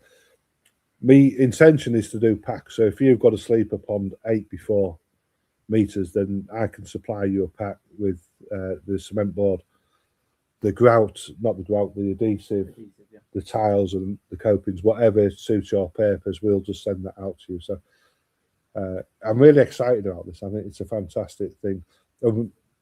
Always when I'm thinking about Japanese koi, for me it's the Japanese feel, and we can mimic this look now. We can bring it into the gardens by using this amazing cladding. So Helena's gone at £58. Really want to know when the end of the grow out is. Which one? They both end up in Yeah. the end of 31st of March. Yeah, so all the grow outs are ending at the 31st of March. If you've got fish in there, you know, folks, and if the weather's warming up and you want to take them early, then we can arrange that, can't we? If you want to collect them, then let us know, and we're happy for them to go now. If you, I know Tony's got a heated pond. If you're still at ambient temperatures, then just hold off having them just a little bit longer. Let's just wait and see what the weather's going to do at the end of this week. We're getting close now. We're getting close. But if you are heated and if you can care for the koi the same way as what we have done here, I think the temperature in here is about 18 degrees, isn't it? Yeah. So you want to be somewhere around there to be moving the fish just yet. We will chill them down a little bit, ready for the end of March, so they can go straight into your ponds. So, oh dear, that, I mean, another visit. Yeah, Colin. I mean, we are looking at other options where we can deliver it ourselves, which may work out a little bit cheaper. I don't know if it will or it won't by coming by pallet, but certainly keep in touch. That is, I mean, it's a good excuse to come up, isn't it? If you hire a van for one day, you probably hire a van for the same cost it's going to charge you for a pallet, and you can come and have a coffee and a good look round with us. Right, so Helena's at £58. I'm going to end this one. Yeah, So, actually give us a thumbs up. yeah, I'm going to say going once, twice, 3 times. And that one is yours, Helena. Well done.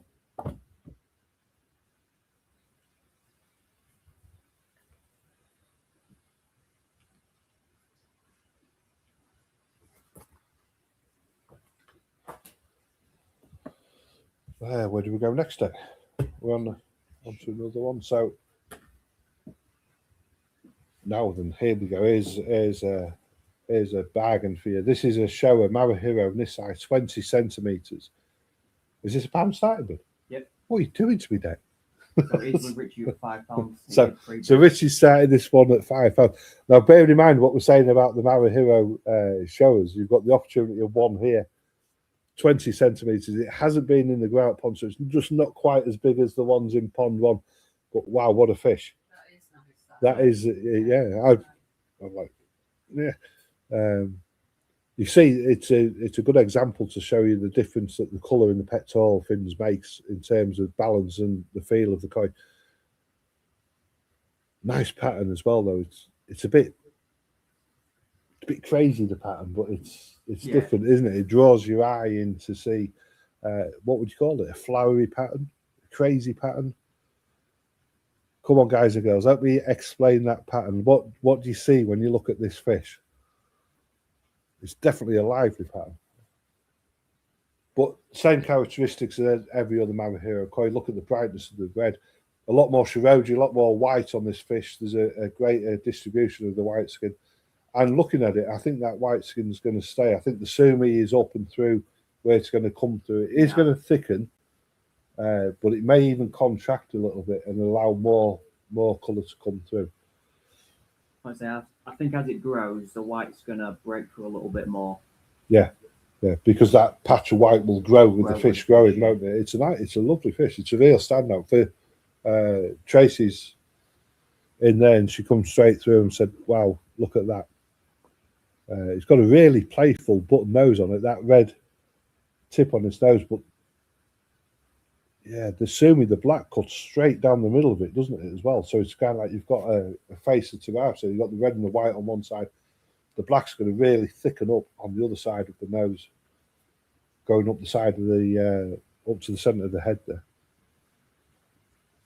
Nice fish. And you know, these fish, they take a bit of time development wise. Get that in the pond. All these fish need is good water and good food.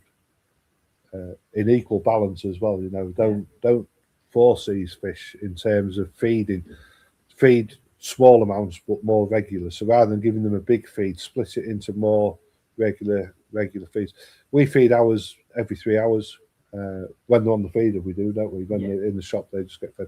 2 or 3 times a day, whenever they can beg it off us, really.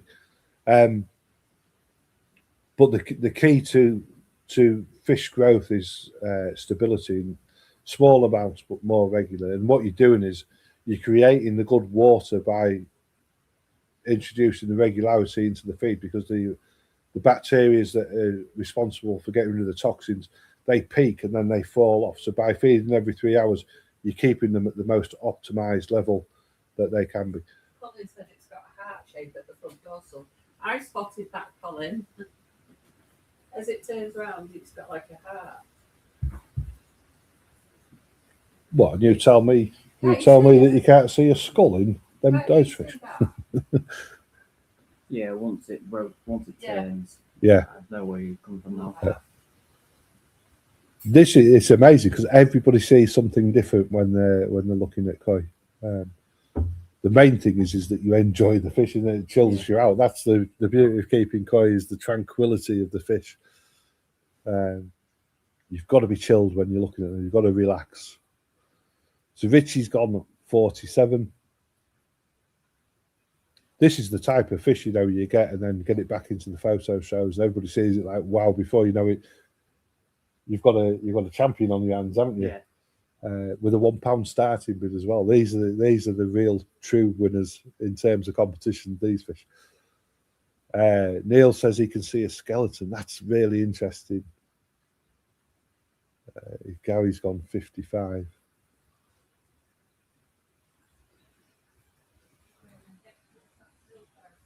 Yeah. This is the beauty of keeping koi, though, isn't it? What suits one person doesn't always suit somebody else.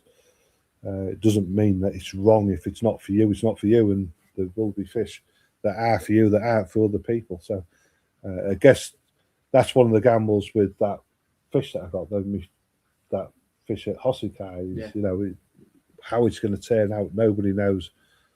It's the journey. So Richie's £57. I'm going to end this one pretty soon, folks. If you want it, start your bidding. I'm going to let it play round. Maybe it's once more before we start ending it. Yeah, nice. Imagine it with a bit of size. Another 10 centimetres, another 15 centimetres. Neil's gone £60. Just outside there, Gary. Neil came in first with £60. 62 with Richie.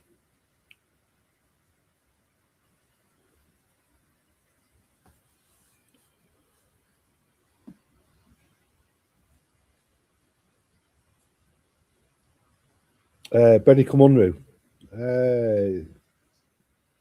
Not that. No, this side one. I don't know if you've pulled any toe size out.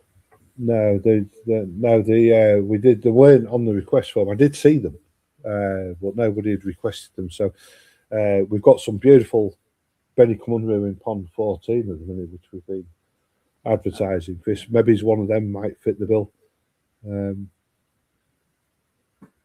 Good fish, Nisai fish. They're from Kawakami. Very strong fish, aren't they? Yeah. Very, very robust. They will just be coming into their 3rd year now. Really good. I have been advertising them on social media, so have a look at one of them, Chris. That might fit the bill. Richie's on 67. I'm trying to think what was probably the most popular fish on the request forms this year was Beckos. Yeah. I think we managed to satisfy everybody on the request form except for the key and Aka Beckos, which are like hen's teeth. And I don't think anybody was surprised when we didn't find them fish. Certainly not the budgets we was given. But I think everybody else on the request form got a fish that they'd asked for.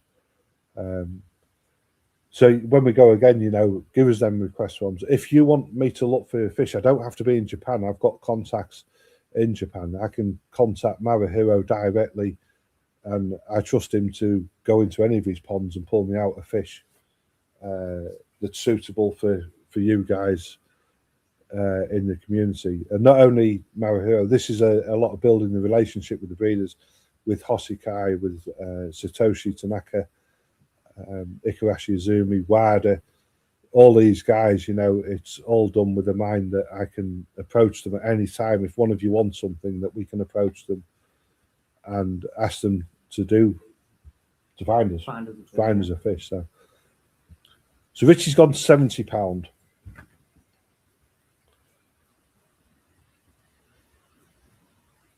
Just waiting on Neil to come back. Last time I picked the hammer up, the bidding got going again. So waiting on Neil. I could let it play round. £70, fantastic fish. Beautiful show of that for £70. So I'm going to say going once, going twice. Neil's finished, thank you. And going 3 times. That's yours, Richie, for £70. Well done. Thank you, Neil.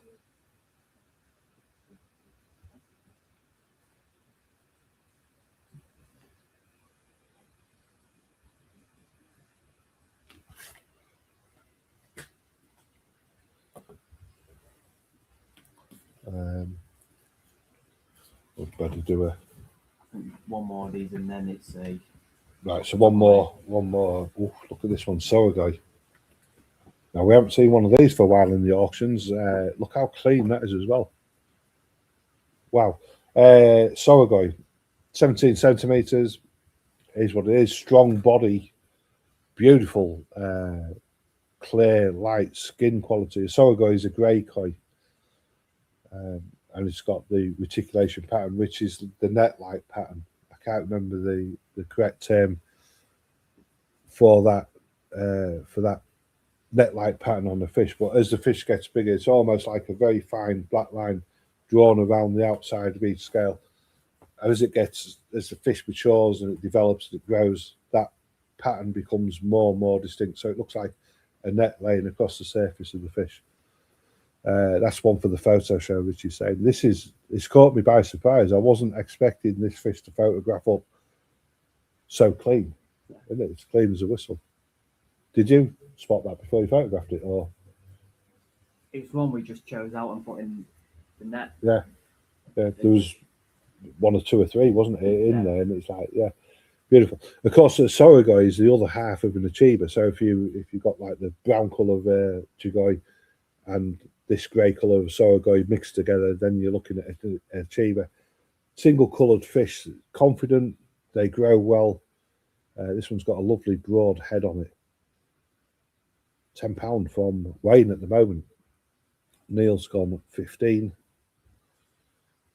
Remember, these fish do come with that Elite Koi certificate as well. So, it just proves its authenticity. You keep that fish. If you want to change it some other date, you've got the certificate that can go with the fish as well. So, good stuff. Good stuff. Neil's at £15. Yeah, I don't blame you on that one, Richie. Definitely enter into the photo show. Yeah.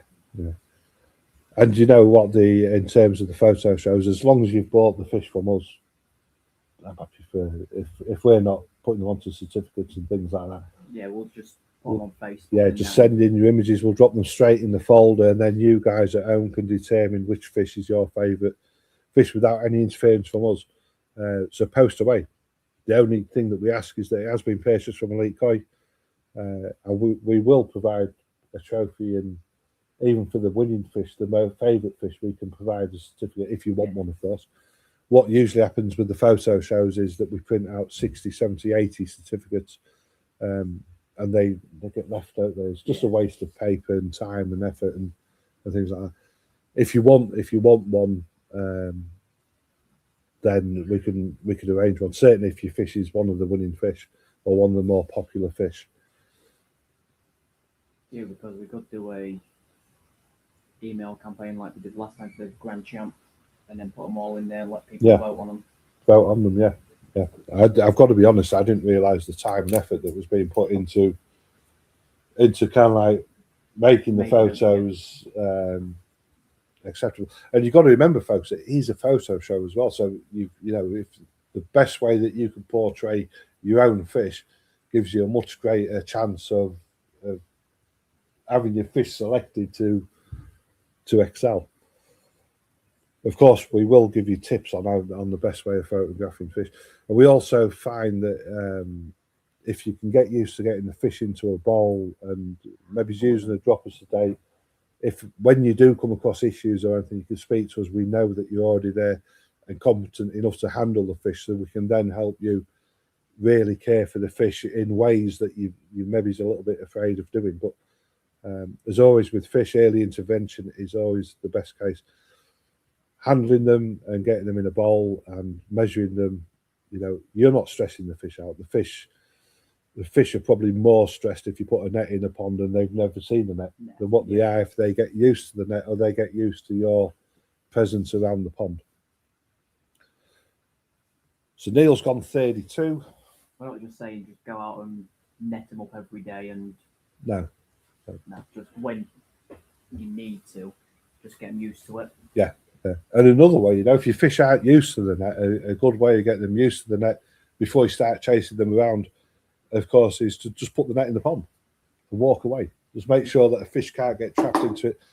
They'll come, and when your back's turned, they'll come and have a look at that net and try and work out what it is and what it's for, won't they? But they're less scared of it when you do start to use it in the pond. They become more familiar with that in their environment. So Neil's at 32. Are you all done, folks? There's Andrew, Wayne have had bids. Let's let it play round one more time. It's with Neil at £32. This is a steal, this one. Sorry, guy. Wayne's gone 35. Yeah, Tracy's just saying that's going to be nice. It's got a perfect shape. And Andrew's gone 40. It's so clean, isn't it? It's so clean. It looks like it's been cleaned for the photo. And you use a flash for the photo, don't you? Yeah, all it is a flash in there. Yeah. So, but the flash is used to get rid of the reflection, believe it or not. And then when the video's taken, there's no flashes. That's just done in the light. That's why sometimes when it is a bit darker outside, you might notice the video is a little bit darker because the natural sunlight's not hitting the bowl as much. Yeah. And these are tips for you taking your photo shows.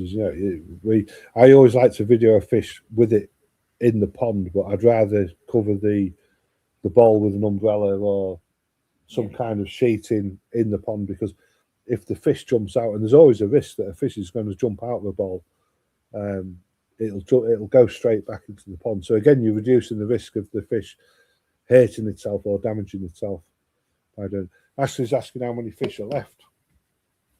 And don't forget about you.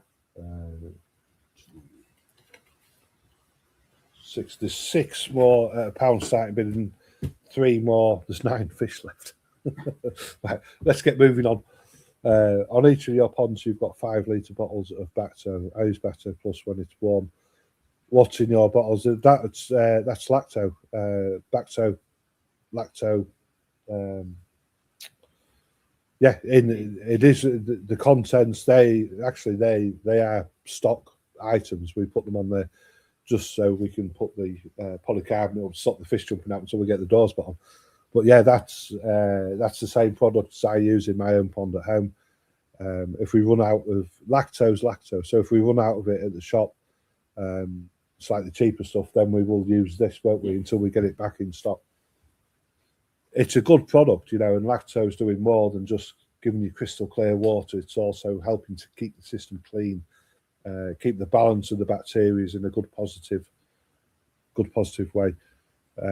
The one thing that we've used since the fish have gone into that pond, and I used a little bit in ponds 2 and 3 last week, was lacto, and I just put a glug in, don't we? And, you see it almost clearing in front of your eyes. So can't overdose on it, but there again, you don't want to be overusing it either. It's a good product when used sensibly. Always follow the instructions is probably the best one. So Wayne has given us a thumbs up, so it is with Andrew up £50. Okay, so we're going to say going once, twice, 3 times, and that one is sold to you, Andrew. Thank you.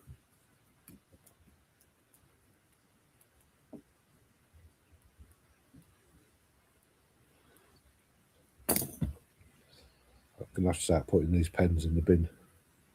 Not worth it.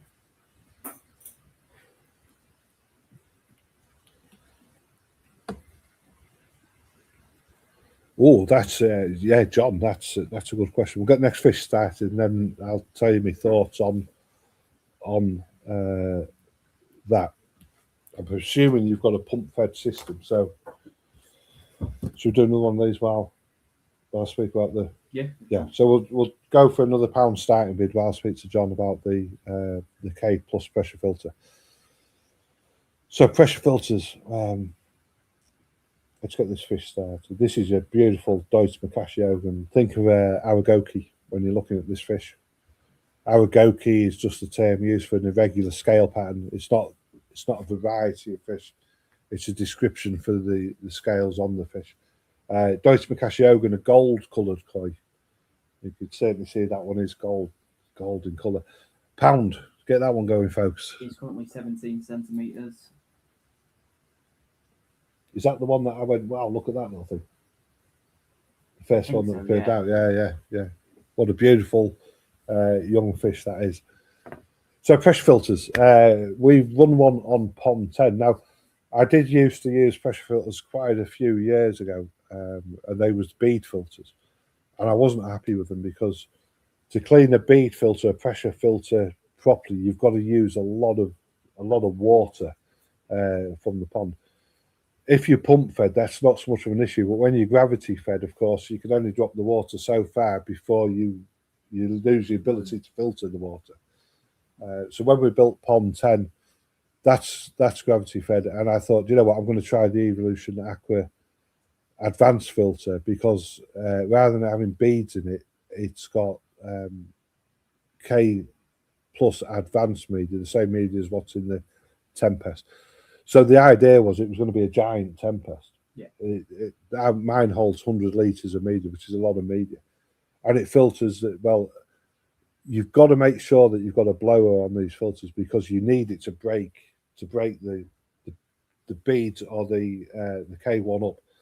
Because the K1 lets more water through than beads, that process is quite fast. You don't need quite as much water to clean through the filter. So my thoughts are, yeah, if they wait for you, then it's a good idea. I would much rather always have a nexus where the media is open and I can see the media. You know, there's no situation where that media is going to be devoid of oxygen potentially. Yeah. But they do work, particularly if you take your time and use them and clean them properly. Now, Evolution Aqua are bringing out a new filter, a new advanced filter, and I can check up on this one probably for next week. And this is where, rather than having the blower, they've developed a Venturi system so that when you open up your pressure filter to clean it, it lets the oxygen in on an 1.5 inch pipe. So a lot of oxygen floods in and it boils the media yourself, so you won't need a blower. I am really, really seriously interested in them for ponds 11 and 12. I'll chase up on it, John, and then come back to you on that. If as soon as they're out, I suspect that I am going to be fitting one of them onto ponds 11 and 12 because they're both, although the gravity fed systems, we could still do with some kind of a larger biological footprint on them. Pretty interesting. The thing with the bead filters, pressure filters, it was always the blower. You know, it's electrics next to ponds. You've got to go through a certain sequence and everything. If you can just open the valve and it empties like a Tempest, it's a game winner for everybody. Colin, thank you ever so much for joining us. Really looking forward to meeting you when you come up. So Richie's saying he used to have a pressure filter. It was fine to start, but moved on to EZ Pond. Yeah, so the pressure filter, he's moved that onto his koi tank, I think is what's saying there. Pressure filters, yeah. I mean, we don't generally stock them or sell them. If somebody wants one, then they can come in and pick one out of the book. I think for me, the bare minimum filter for me personally on koi pond is an easy pod. easy pod autos. You can see we use them. I think we're running 9 or 10 now, aren't we, here at Elite Koi on the quarantine ponds, on the sales ponds. The addition of the auto kit just keeps the routine going beautifully. And you can see how many fish that I can hold on a system by using an easy pod and a sage filter. And we've got 11 easy pods in total. 11 now. Not all of them are automatics. We've got the arrivals, 2 and 3, which are normal. I think we're going to make them automatic. So it's changed. Yeah. It's changed our work here, hasn't it? The introduction of the auto kit, and that was, in terms of drums, Nexus filters. For me, I always got enjoyment cleaning the Nexus. I enjoyed the process of it, but it was time. It was relying on time. Well, with the introduction of the auto kit, that I can still have the Nexus and I still have the size and the capacity of the Nexus. And it cleans itself. It's great. But then I can still go around and manually clean it and enjoy that process if you want to.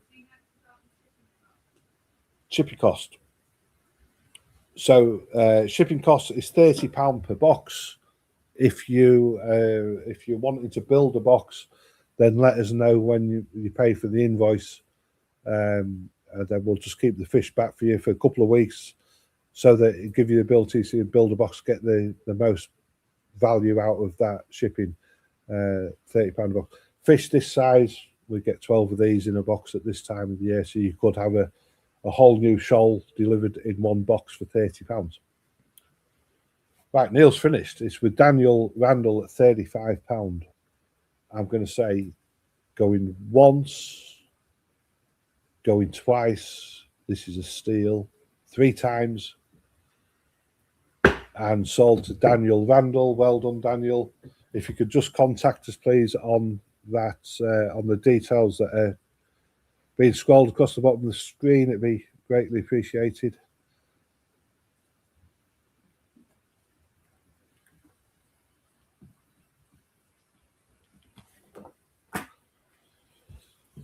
That one. Oh. So here we go. We've got a treat for you now. The next fish coming up is from the Harvest of Excellence. Grow On. It's got grow out there. Grow On. These are the fish in Pond 8 now. Fastest finger first. Whenever we do a fastest finger first event is where all the fish are listed at the same time, and you pick the one that you want, don't you? Yeah. To create a little bit of competition, it's probably a bit mischievous of us, really. We always drop in a wild card. This is the wild card from the Harvest of Excellence. Grow On koi, it's a Sankey, and this is from the breeder Odakan. Now, Odakan is a wholesaler of koi based in the Gata region of Japan, so this is where we can get fish from the south, like Sakai, Taniguchi, Omasako, and things like that. Very respected dealer, Odakan. So this fish in September measured 38 centimetres. It is a really seriously high quality Sankey, this fish. It's got the sumi, the black in all the right places. Every time we look at this fish, we think it's grown, but I don't know if that's because the other fish are growing catching it up inside the pond. So this is going to be Dutch style. I don't know, where do we start it? I'm going to start this one. Oh, I pressed the wrong buttons again. I'm getting excited. I'm going to start this one at £295. It can stay in the grow out to the end of March. This fish it's so happy in that pond with its mate, isn't it? And it's absolutely glowing. It's a beautiful koi. If you look at how bright the red is, I'm not sure which koi farm this come from, with it coming from Odakan. You could well be looking at a Sakai fish here, or Sakai company fish. Yeah. It's impossible to say. We never ever be able to trace it back further than Odakan. But look at the white skin on the cheeks. It's got that little playful button nose. The other thing characteristic of this one is the blue eyes. Really, really bright blue eyes. So let's start dropping the price. Remember, you don't know how low I'm going to let this one go. Is this one of your favourites out of that pond deck? There was another one which I preferred. It is a nice fish, but think I just need a little bit more black to favour up the body. On the body, which probably will come. Sankeys can be very, very slow in terms of developing the black. I had a kahaku in my pond, and it was a fantastic fish. And then I thought a shimmy had appeared one day, and that shimmy turned into 2 scales, 3 scales, 4 scales, and actually it was a sankey, pretty nice sankey as well. But at the time when that shimmy appeared, I didn't think it was a particularly nice kahaku. I was devastated. But that's they're both white fish. So kahaku is a white fish. The sumi can come through on these fish at any time. Well, I thought I'd put an extra note on that one there.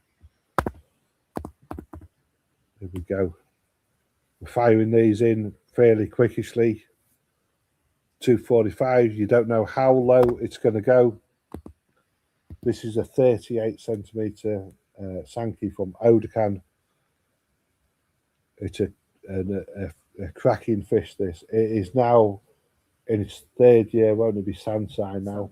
The way that you can determine that, if you've got an elite koi certificate, of course, is look at the date there. That was taken before the autumn harvest, if you like, and it was a 2-year-old at that date there. They've all had the birthday, so you're now looking at a Sansai fish, which means that it's in its 3rd growing season. Let me just put another little drop in. Remember, it won't keep dropping. At some point, I'm going to remove it from the sale. Who's going to win the rugby today? England or Ireland? I don't know. I don't really follow the sport. Ask everybody else. What do you reckon? England or Ireland? It's not a sport I watch, so no I idea. was watching. Tracy caught me out a cracker yesterday. She said snowing outside. It's snowing. So I looked up out the patio door window to see where the snow was. She was watching the Olympic sport. It was snowing in wherever. Egg chasing, Ashley's put. So 220 now. 220. This is a 38 centimetre fish.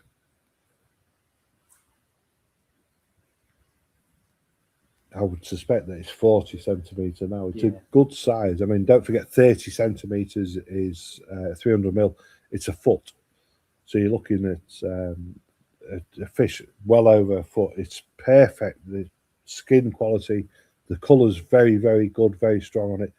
The sumi, like Dek says, maybe it's just lacking a little bit of sumi on the shoulders. But the reason that I think that could come through at a later time is when I look at the pectoral fins now. Yeah, you see 2. There's only 2 tiny bits of black starting to develop in them, and that will develop as tejame, so it'll be lines through the skin.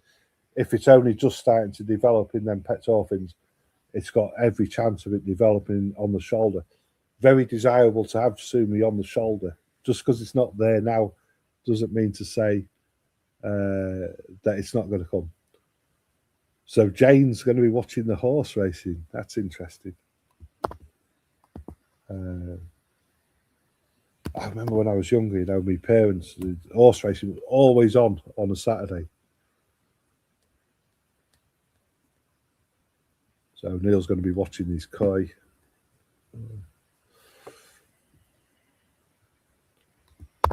I'm going to be concluding the auction, and then we'll be having an early day today. I've got myself a couple of bottles of Prosecco in the fridge at home, chilling, ready for this evening.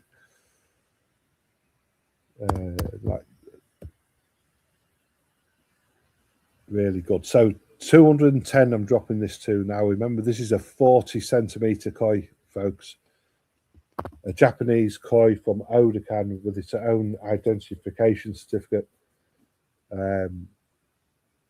This fish, I've seen these fish go in excess of 500, 600 pound fish from Odokan. They command a great price because he's a very respected wholesaler of koi. And like I say, Odokan, if we want fish from the south of Japan, then we would use Odokan because he's a wholesaler. He brings them up to the north of Japan. We elite koi generally only tend to operate in Nagata, which is the homeland of Japanese koi.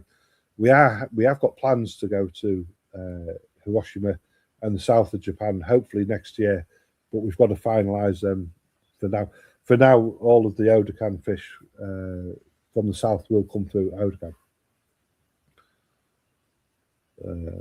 That's my house association on every Saturday, and it should be low to watch the Grand National. When is the Grand National, Jane? I remember the last time I had to go on the Grand National was when I was working on the docks, and they used to do the sweepstake. Never got time to watch it on telly on a Saturday. We were too busy up the cranes. But I've lost touch with the Grand National horse racing completely. 205. Back to the auction. There we go. I'm going to make this real simple for you. It's not going to drop any lower than what it's at now. It's at 195. I'm not ultra desperate to sell this fish. It's already in a pond growing out. If you don't like that price, the next time you're going to see this fish will be after March the 31st at Easter, and it will be a lot more money than 195. So I could let it play round once more. The final chance to get this one. This one was the most sought after fish on the Fastest Finger First event. I think there was over 45 people on the website when them fish went live. Most of them chasing this one fish. That's a funny comment. What reached up?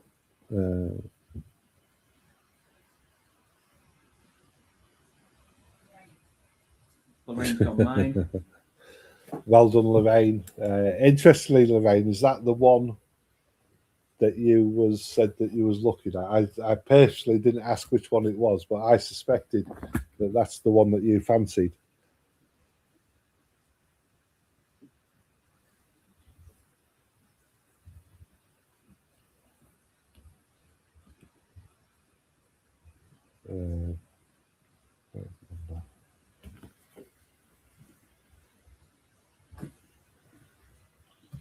Right, back on. We're nearly there. We've only got 2, 4, 5, 7 to go. It feel weird doing 20 fish again because only doing 10 it takes about an hour and a half. Yeah.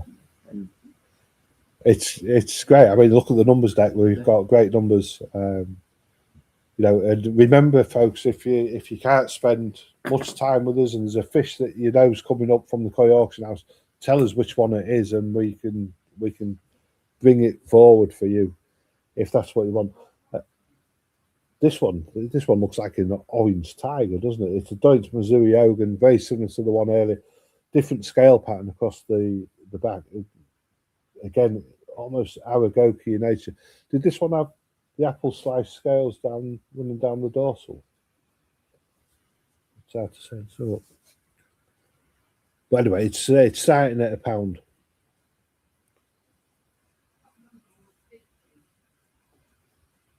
at the moment, combined is 34. Yeah. But yeah. Earlier was 50. Yeah. So we normally kind of like the obviously the auction numbers tailed off a little bit in January and February. Everybody's just finished Christmas. Now the season, the season's about to start. Traditionally, our season starts at the end of February, March time. That's when the numbers will really increase. So at this time of the year, you loyal, faithful guys that come all the time, you're picking up some bargains at the minute. And we're quite welcome for you to do that until the numbers swell and grow. And then it was 50, yeah. Daniel's gone £5 on this Missouri Ogan, Deutsch Missouri Ogan. And like I keep saying, remember, these fish do come with that identification certificate. So you've always got proof of the authenticity or that the koi is Japanese. If your circumstances change and you can't keep your fish, it happens. That's life. But at least you can say to people, look, that is a Japanese elite koi. They don't need to know that you've only paid £20 for it. Neil's gone £20. Love the scale patterns. It's got almost a, what am I thinking of? Like a cat, like a striped cat. Yeah, Tiger. Yeah. Tiger, yeah. Tiger stripe pattern on the back. And this one is different compared to the one earlier because you can tell by the penny. Yeah, The different penny shape. was a lot lighter on the other one compared to this one. Yeah. So this may be one where it's taking the streams from one of another pair a little bit more than the one earlier. We do find the colours remain pretty good, and this was something else we was looking at during the week here at Lake Coys. The fish in the grout ponds at the back of the shop, which don't get any natural light, the colours are still absolutely bang on, and it's something that I've been looking at. I've been looking at, particularly in Europe, where they think the colours are fading off a little bit, so they're introducing full spectrum lights to try and bring the colours back. I think it's the genetics. The colours, the genetics. It doesn't matter what light you put over the fish. If the fish's colours start to fade out, they're going to fade. It just genetically it hasn't got the strength to hold the colour. Our fish, the colours are really, really good, and we don't do anything different apart from feeding them Takazumi mix. Yeah, it's like high growth and colour food. So whether it plays a part in it or not, it's not something that I really want to test and try by changing the food, because it may be a balance between the two. Yeah, it may be strengthening the genetics of the fish to retain the colour. So Ashley's £25. Are you all done, folks? I'm going to let this one play to the end, and then I'm going to end it. Bag and there. Neil's gone 27. 27. It's like it's not a gold bar, is it? But it's like a solid metallic bar of, I wanted to say copper. It's not even copper, is it? It's more. Ashley's gone £30. These fish look pretty impressive as well, you know. And if you can get a fish like this to 40, 50 centimetres, it's going to be an imposing fish in the pond, and it'd be a really, really good size for this variety of koi. I think the Missouri Ogans that came in last year, I've seen one that's probably, it would have gone out at, 30, 35 centimetres. Yeah. It's in Craig's Pond. I would say that one's probably 45, 50 centimetres now. It was really chunked up. Very, very popular fish these last season. Very, very hard to come by as well last season. So Ashley's gone 33. Neil's 35.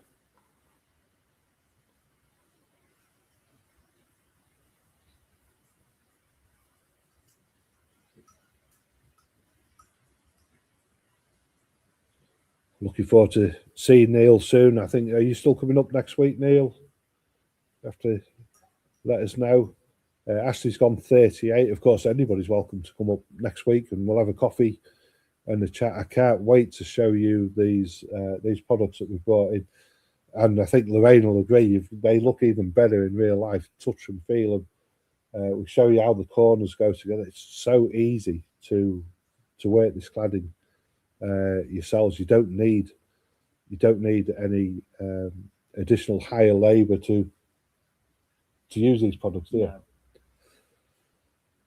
Yeah, so Neil's coming Sunday with treats. Ooh, intrigued. I do like the Mikio biscuits, don't we? Them little Japanese biscuits covered in chocolate. They're really, really good. Right, Ashley at 38. Are we all done, folks? Just waiting for Neil to come back. I don't think he meant them kind of treats.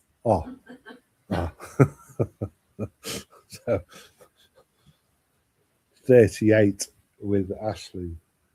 I'm going to say going once, going twice, going 3 times. Thank you, Neil. That's sold to Ashley, £38. Well done, Ashley. I've just worked out, Neil's asking me how's his special koi from last week. I've just worked out which one it is. Richie. Yeah, Richie, yeah, sorry, yeah. I think he's talking about the Chigoi with the bent head. So I put it in the bowl, and it kept looking towards the bottom of the bowl, and it just didn't look right. So these are proxy bid on this one, so I am going to start off with £5 with a proxy. to £5 with the proxy bid. Now, the way the proxy bid works, folks, if you joined us, you don't know what we're talking about. If you can come into the auction on a Saturday for whatever reason, you can contact us and leave us a proxy bid. And the proxy bid is simply where we bid on your behalf. We don't max the proxy bid out. We just bid in line with the way the bidding's going.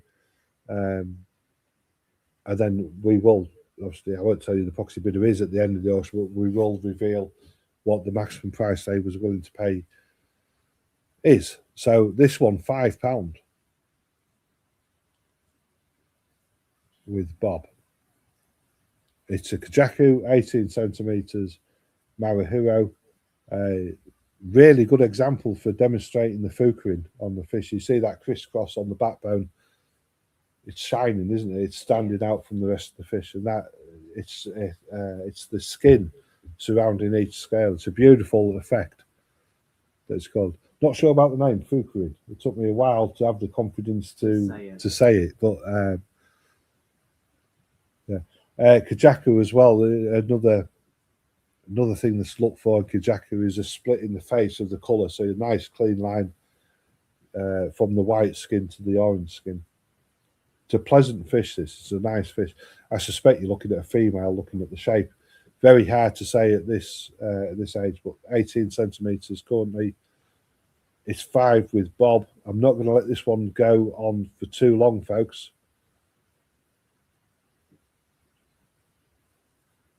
Bargain of the day, by the looks of it. Definitely a bargain of the day. Richie's gone 6. I'll go 10 with a proxy. So proxy bid's gone 10. Dek's running the proxy bid. Ashley's gone 15. Sorry, Neil was first. Neil's gone 15. I'll go 20 with a proxy. 20 with the proxy. A lot of bids coming in on this one now. Certainly aware of its surroundings, this Kajaku. Kajaku translates to peacock. And it's often the case, the way they hold themselves. I don't know if there's any relation to proud as a peacock saying. Cracking fish. So it's £20 with the proxy bid.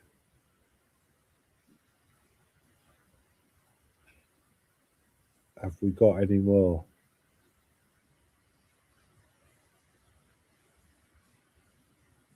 Is there any more, folks? Bargain. Yeah, Tracy's shouting bargain from the back room. Neil's gone 22. Ashley's gone 23. I'll go 25 with a proxy. So 25 with the proxy now.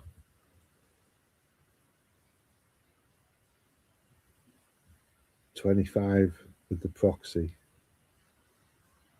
My very first koi was a Japanese koi, was a Kajaku. I can still see the fish now.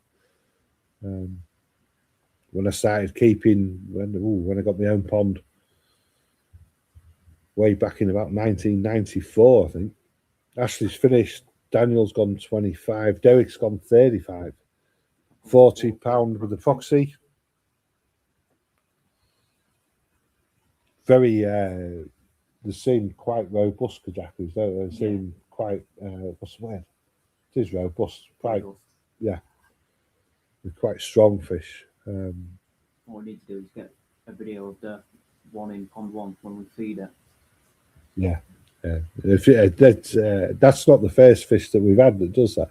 So pond 1, there's a Kajaku in there, and when you took the food in, it's like somebody strapped an outboard motor to its tail. It just flies around the whole pond, and it's done it before. So I think everybody's finished. It's £40 with the proxy bid. Neil's finished. Derek's finished. Daniel is just the last one, waiting to see if you're done. It's £40 with the proxy.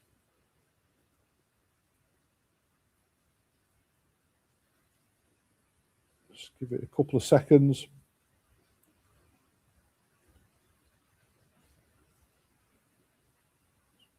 Daniel's gone 42. 45 with the proxy. So 45 now with the proxy, Daniel.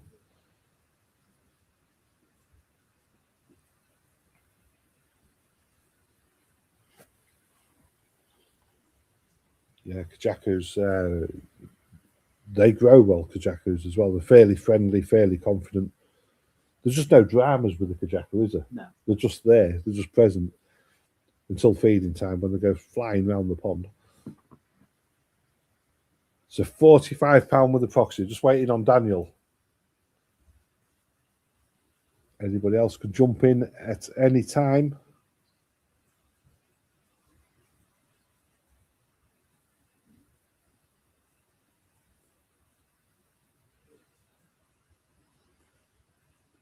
So I'm going to say going once, going twice, going 3 times, and sold to the proxy bidder at £45. The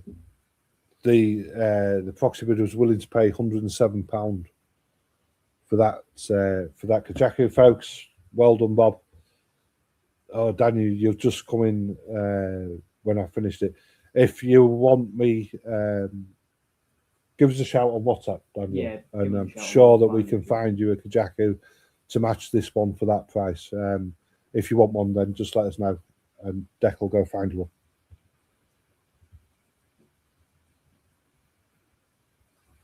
Well done, Bob.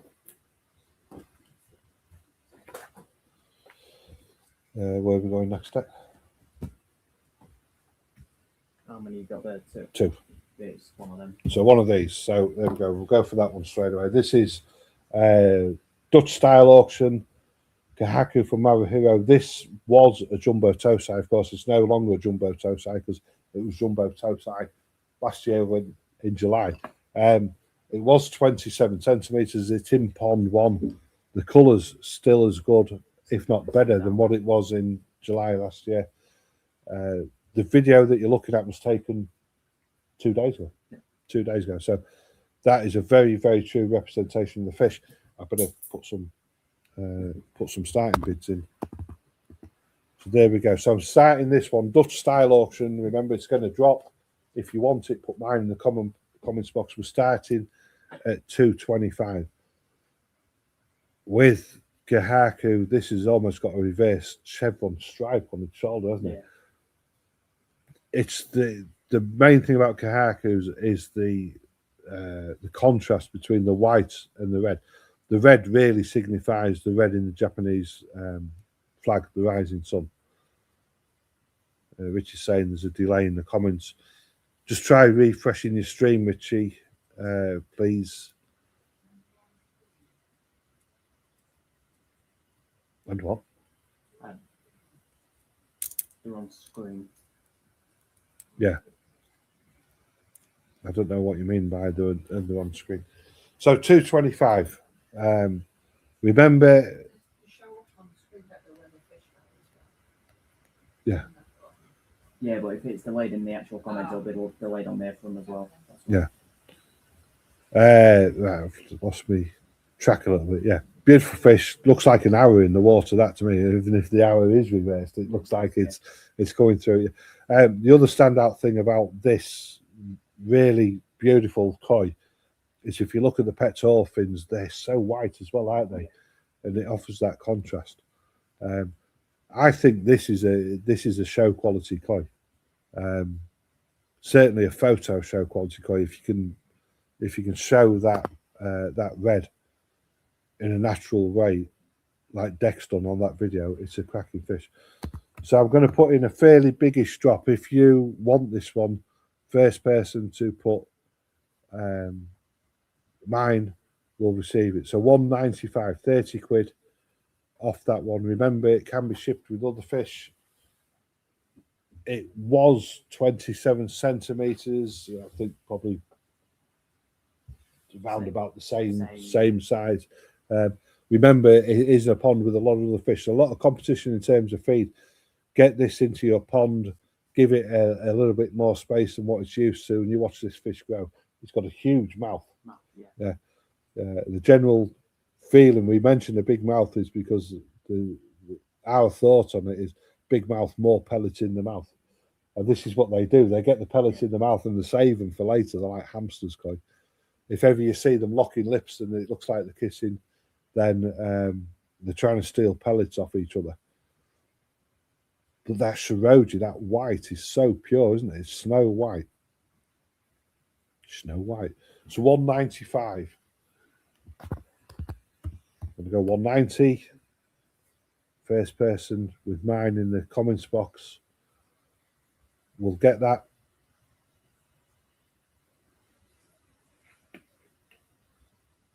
I quite enjoyed getting this one out, didn't you? It's one that we haven't really paid any attention to for a while, but look how bright it is. It's one of them, we photographed it, stuck it in pond 1, and then we'll just let it do its thing. Yeah. So 185 now.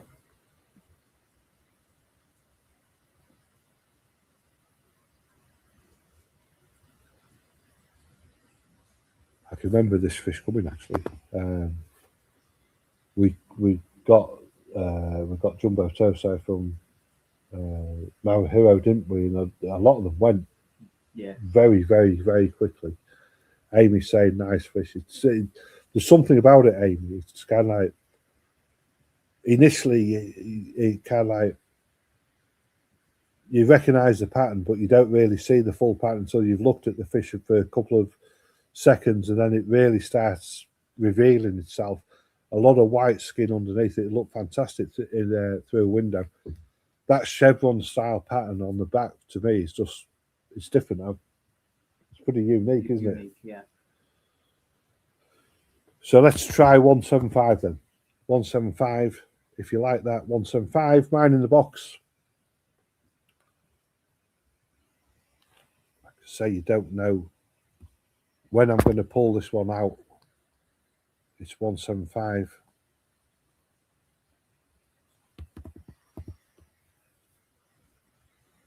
It was listed on the website at £225. It's now at 165. You could have that fish in your pond by Easter.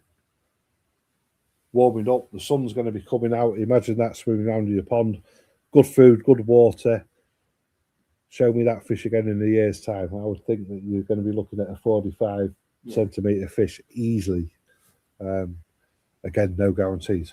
So let's try one more drop on this koi. I'm going 145. That is absolute steal. Yeah, £80 off the website price. If you do change your mind, you will find it back on the website at that price for 225. So if you want it, you've got until it. There you go. Ben's gone mine. Well done, Ben. You'll be thrilled with that one, Ben. The colour is so intense on the red. Well done. Don't help. So my pen snapped. I've been fiddling with the pen so much.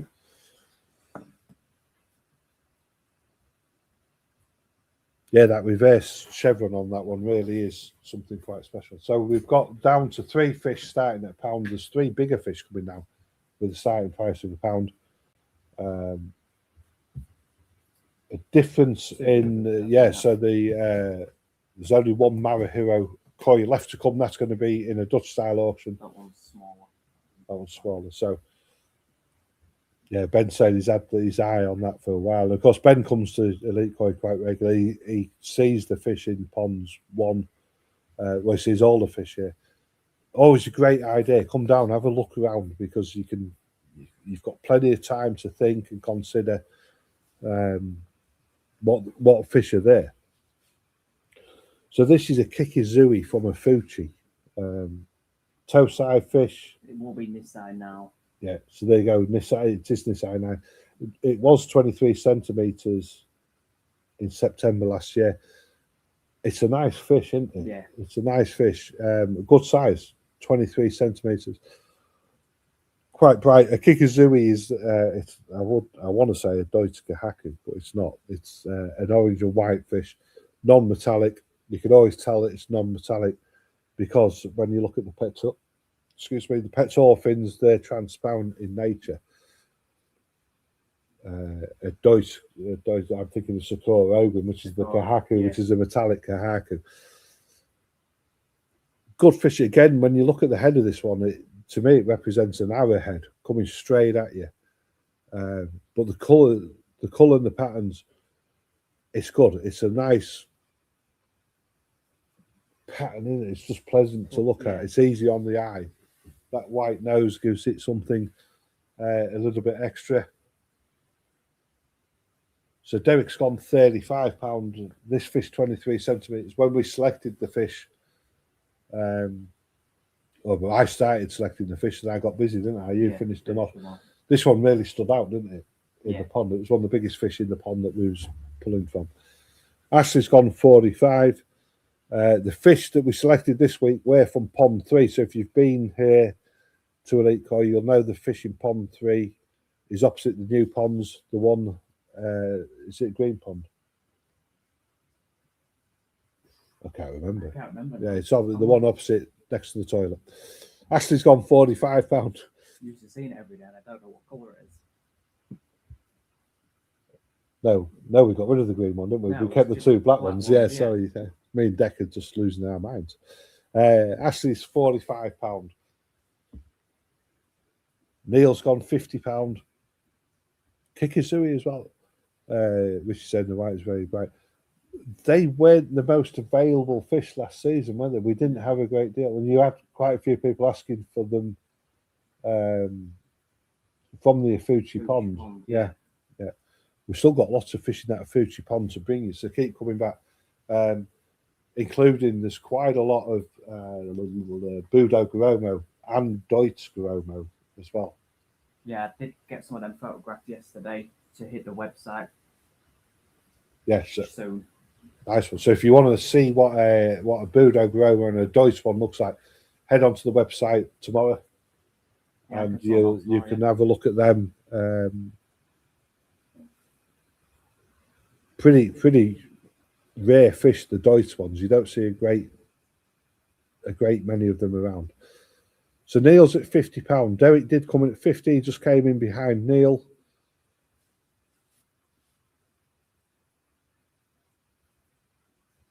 I say we've not got many fish to go now. This is the only Afuchi koi in today's auction. Kikizui, 23 centimetre. Again, will come with its own identification certificate. Derek's gone 55.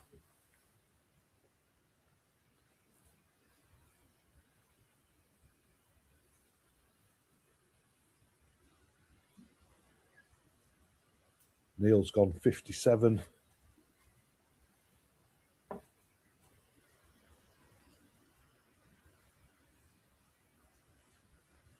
Yeah, it's the gill place that make that look like an arrow, isn't it? Yeah. As it comes out, it like sharpens the arrow, or the hook on the arrow. Derek's gone £60. Ashley's finished. Thank you, Ashley. So between Neil and Derek, 23 centimetre Kikizui. Kikizui is one of the easiest fish that I remember to learn, Kikizui. Yeah, the Shizui's always already been auctioned, Daniel. Yeah, Daniel, it's been auctioned. Remember, check out the Koi Auction House during the week. I think we've got more Shizui that we can drop in, haven't we? Yeah, and I've got a couple I photographed yesterday as well. So if you want to check out the website tomorrow, I'll put some of the Shizuis and Budo Gromos on. Nice one. So always plenty of fish available. I know it's a long day on a Saturday for you guys, and you've always got lots of things on. Check out the Koi Auction House during the week. If there's something there that you like, you can always leave a proxy bid. If you're busy or you can't join us, or if you want to watch the horse racing. Yeah. So Derek's finished. It's with Neil at £62. I'm going to say going once, twice, 3 times. And that one is yours, Neil. Well done. Thank you.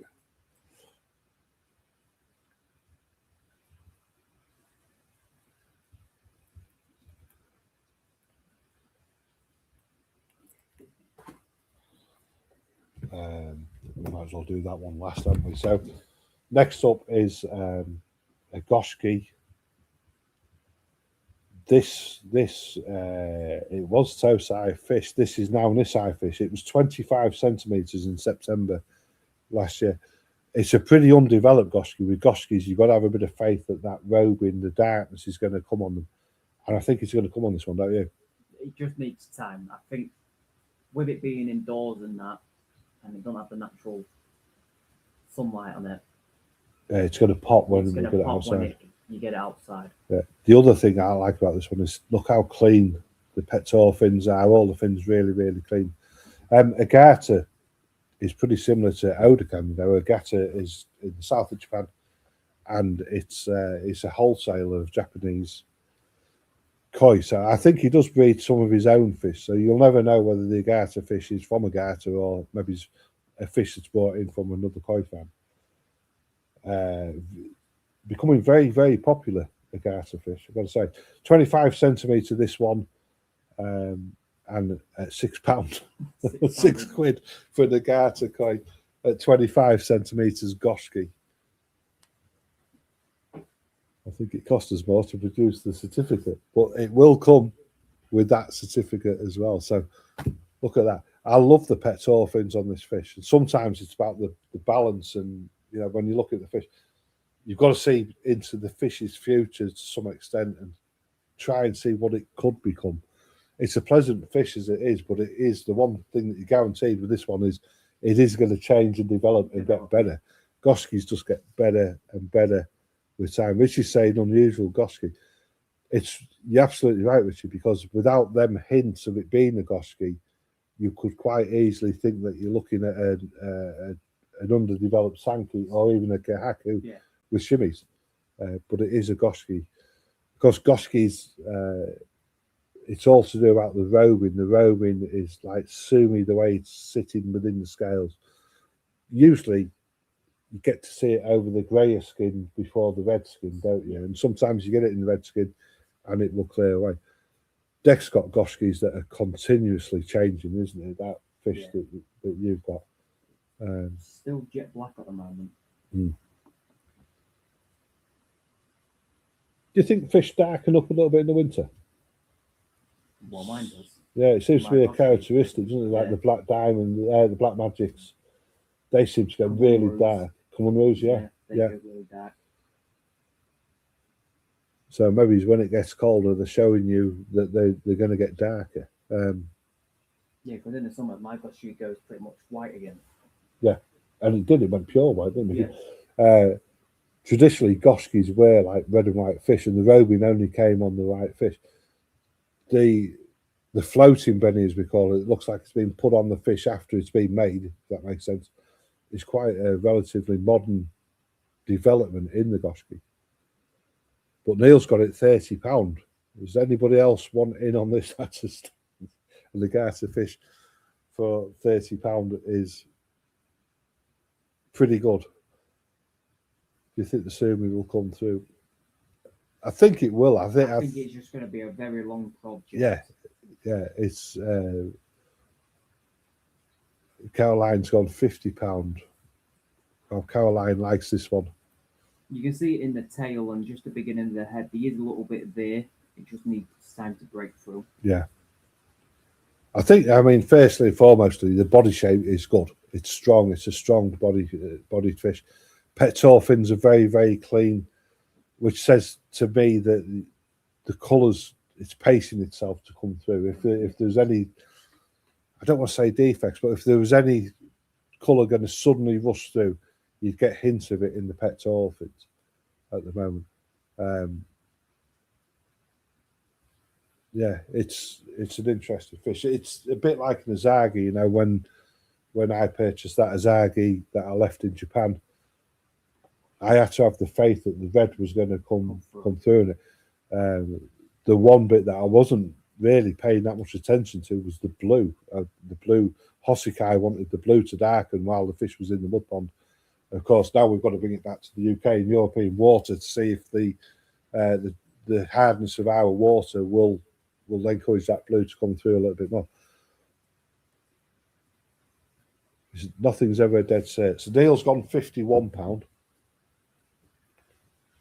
I think Caroline and Ben do have a bit of foresight in terms of koi as well, don't they? Yeah. Generally pick a good one. They've picked some good Goskies offers in the past, I do know. Caroline's gone 60.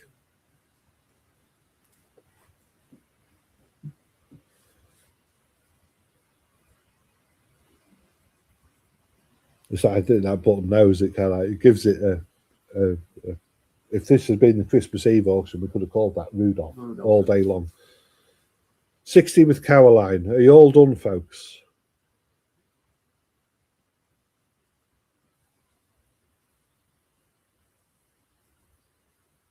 Neil's gone 61.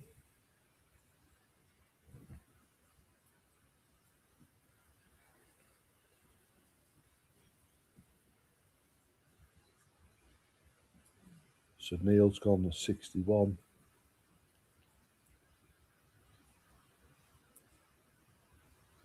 Many of you might remember these fish from before we took ponds 5, 6, and 7 out. Yeah. These Agata fish were in 7. 7. Yeah, some pretty good fish, weren't there? There was all. We was. Let's say we were shocked by the quality, but the consistency of the fish was really good. Good size, good bodies, good genetics, really. But unfortunately, we don't exactly know which breeder they came from, so apart from them coming from Agata. Caroline's gone 70. Neil's gone 71. Neil wants this one. The Caroline wants it.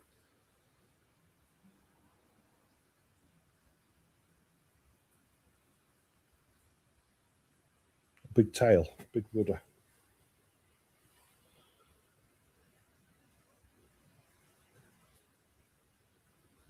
Good to see this one back when it develops. Yeah. In the photo shows. I think that's the beauty of us changing the way that we're going to do the photo shows. I mean, what do you think of that, Caroline? I think you're up for that. Whereas, put as many elite koi in as you want, and then you can all vote on each other's fish. So obviously you're going to pick your own, but then you can pick your next favourite one as well, and really choose the winners. Caroline's gone £85.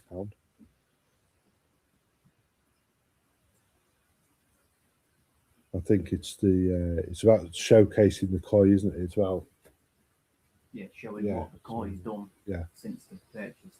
And I've got to say, the elite koi community, you've done so well in improving the images and taking your time with the images and learning from Dek and myself. Best way of presenting your koi. You could have a mediocre koi and have an excellent image of it, and it's going to win you a trophy. Did you see me in Tuesday's Grimsby Telegraph? I don't. Sorry, Richie. No. Again, I don't really keep myself up to date with newspapers or the news. I've given up on the news. I just find it so negative. I've given up watching it. I'm just not interested in the world outside of elite koi. Yeah. Well, yeah. Tracy says we will have a look. Tracy will have a look, Richie. I'm sure if you're in the Grimsby Telegraph, it's for a good reason. So, yeah, that's a good reason for me to have a look. Neil said, well done, Caroline. There we go. Sold to Caroline, £85. Well done, Caroline.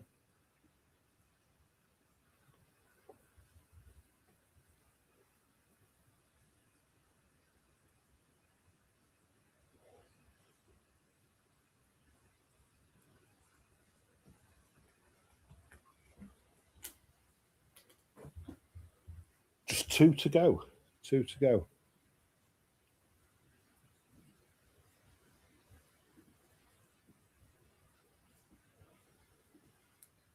So next up is a kirin from Wilder. Now, these were really interesting fish, and I asked Wilder several times, what variety is this? And he said kirin. Kirin. When you see a lot of kirin, they're almost like yellow kajakus. Yeah. This is a solid coloured one, and this to me, it's got the characteristics of a Yamabuki Ogun. It's like a Yamabuki Ogun with a Matsuba effect. It's a beautiful koi. The detail in the scales it's exquisite. The slight bit of colour in the centre of each scale is strong. 17 centimetre fish. Some of these siblings of these ones came out 25, 28 centimetre. Great body shape. Did photograph one of them as well yesterday. Did you, for the website? Yeah, for the website. Yeah, so one of these will be going onto the website as well. Slightly bigger than this one. It will be, won't it? About 25. Yeah. They're nice fish. And when I looked at it, there was a variety came out called Sumibuki. And, you know, in my mind, that's kind of like what we're looking at. There's something with a shadow, the Sumi shadow underneath it, like Kage Yamabuki Ogun. Nice fish. Amy's gone £10 on it.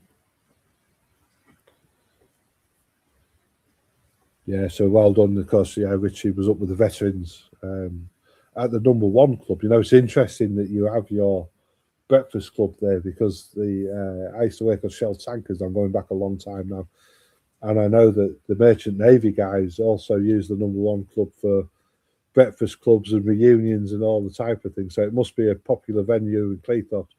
It's just off the train station. And I'm pretty sure, Richie, if there's any veterans that want to get involved in that, contact Richie. He does a lot for the veterans and the armed forces days and that type of thing. So good on you, Richie. Well done. Daniel's gone £15.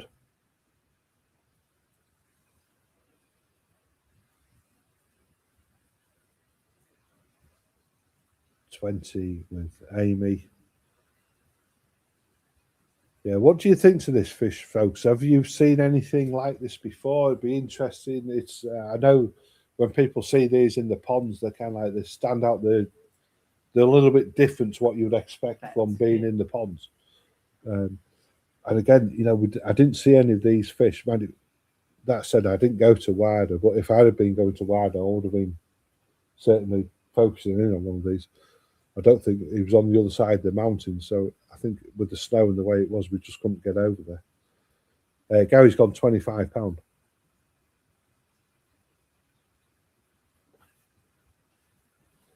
The other interesting thing as well is the Sumi on the still image has faded away. That bit of Sumi on the head of the still image.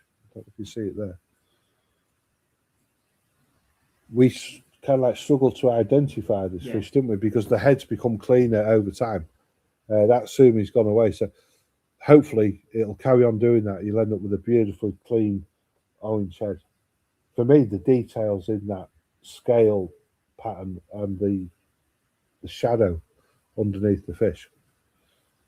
So Amy's gone 30. Only one more to go after this.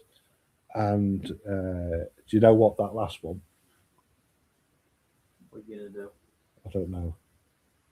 Shall I run it by the boss, or should we just do it? Just do it. Just do it. I think we'll have a twist on the last fish. Yeah. Yeah. So that's me and Dek just strategizing the auction while you guys are watching. Yeah, Kieran, where are we? Gary's got it at £40. Yeah, I agree with you there, Richie. I think the that shadow, it's almost like the Kage effect. It's there, but it's not there. You can see it, but you can't see it. It's like it's hard to describe how it is. When you look at the slims, it looks like it's been outlined in black pen. Yeah. The whole shadow of the fish is outlined. I think it commands quite a big presence. All of them do. So Gary's got it at £40. Amy's given us a thumbs up. Thank you, Amy. There's only just Wayne. I think Wayne hasn't come back. I'll just wait and see if Wayne wants to go back in on this one.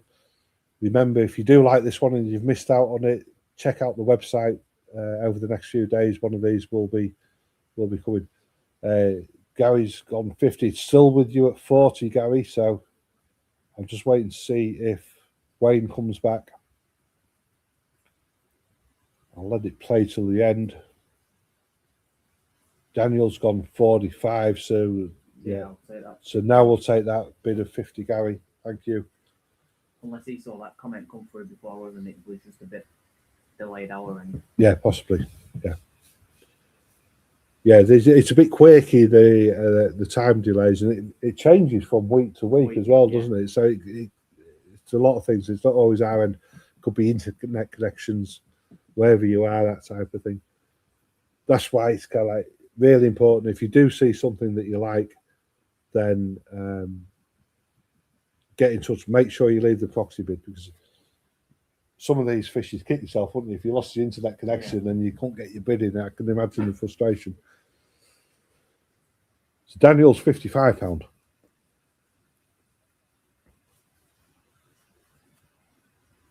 Now, how many of you have seen us do a twist on an auction before? It'll be pretty interesting. We've done a few twists. We've got a few style of twists, haven't we? Yeah. For the auctions. The last one I remember is when there was that, I forgot what variety it was. There was bidding on a fish. Don't spoil the surprise. Yeah, I'll wait till after. Yeah. So 55 with Daniel. Are you all done, Gary? I'm just hanging out here because this is the last one that you're going to see in an auction. Certainly for a little while anyway. The last queuing, last opportunity to get one in the Elite Koi auction, I think. Isn't it? It is, because the other one's on the website. Yeah, the other one, Yeah. I don't know if we've got any more. The only place there might be one is Pond 11, but I can't remember. You can't put a hand on heart and say it. Yeah. Right, so I'm going to let it play out. Gary, I hope that you finished. Just let it go to the end. I'm going to say going once, going twice, going 3 times, and sold to Daniel. Well done, Daniel. Like I say, there will be another one of these slightly bigger appearing on the website over the next few days. Thank you, Gary. Yeah, I feel a bit better now. I didn't know if you'd lost the signal.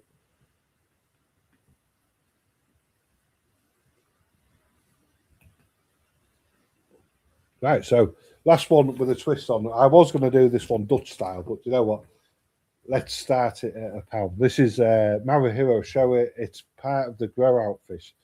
So it was 21 centimeters in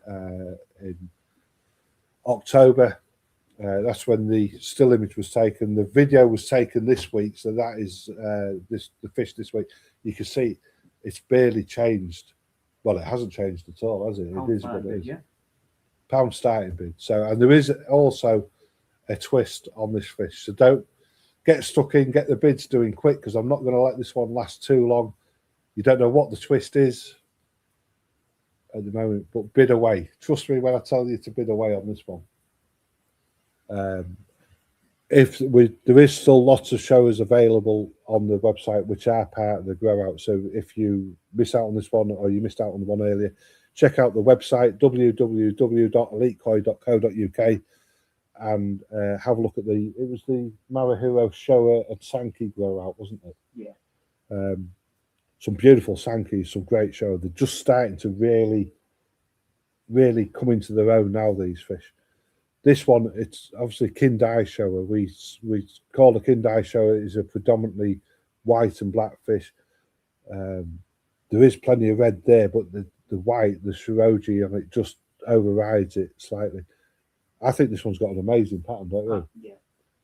It was the first one I picked out. You picked this one, didn't you? Yeah. I picked more than that. You was away on holiday when I picked them up. Oh, that's right. Yeah. This was the first one that you picked out for the grow. I was in QT1, and it's first show I netted up and pulled out. Yeah. So you went for it. It was a conscious decision to have that one for the grow. So there you go. This was the first fish picked. It's in the auction at the minute. Neil's winning it £50. There's also going to be a twist on this fish. I don't know how many viewers have seen us do an auction with a twist before. It's quite a while since we've done one. Amy's finished. Thank you, Amy. Neil's got it at £50. This one was on the website at £195. It included all the grow out fees. It can stay until the 31st of March. It's in Pond 1. It does stand out. So Neil at 50. Richie, are you going any more? There's only Neil bidding on it. Don't miss out on this one, folks.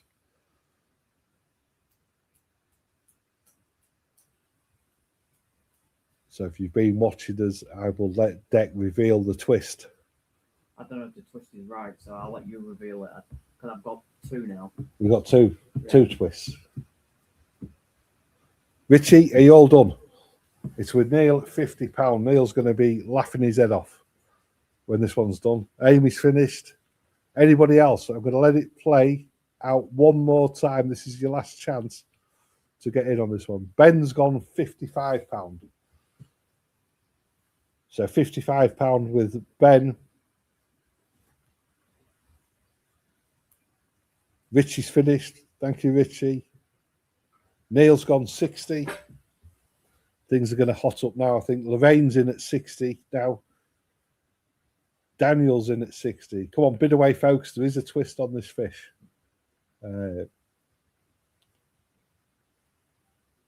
Dek's favourite. Dek's premier pick for the grow out.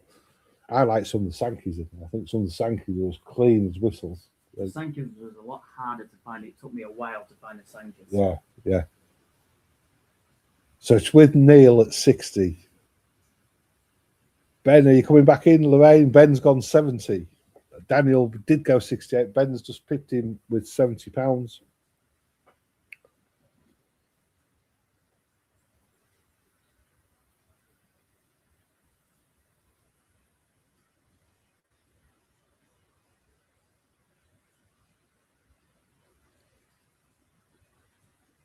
Yeah.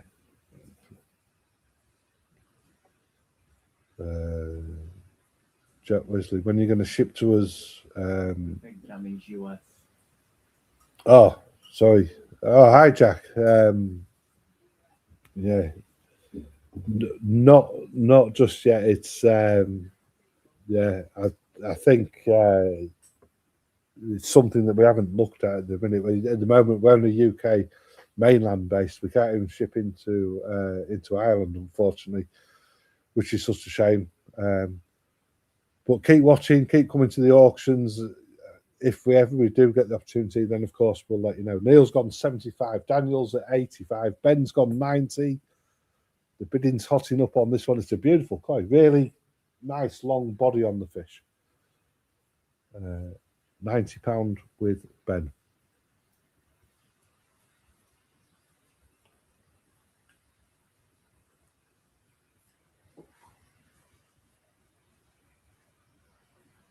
So I wonder what would have happened if I'd have Dutch styled this one.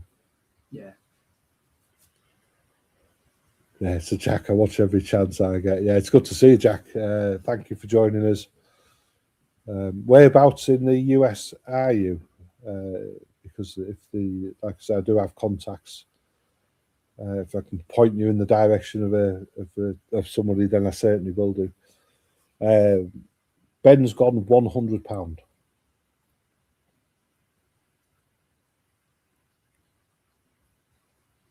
Last one, then. Yeah, last one for today. So 5-2. We've been live for nearly 3 hours.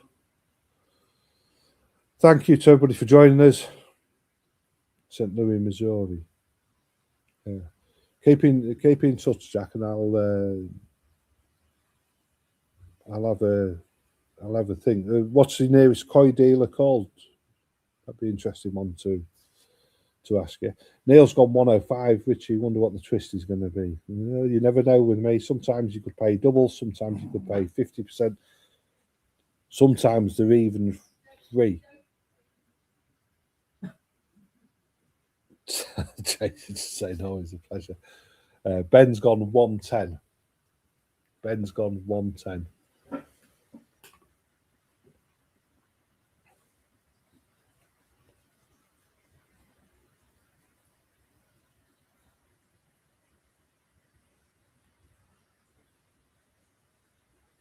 It's a great thing, and of course, hoping many of you can make it at Easter. We've got a Premier Inn not far away from Elite Koi. It's a good weekend out. Come and visit Cleethorpes. Cleethorpes is a nice resort, particularly if the tide's in and the sun's shining, it looks really nice, doesn't it? But great fish and chips in Grimsby, of course. Grimsby used to be the biggest fishing port in the world. It's got a great heritage for fish and chips, and we can point you to the best ones. You've raised some great coin. Thank you, Jack.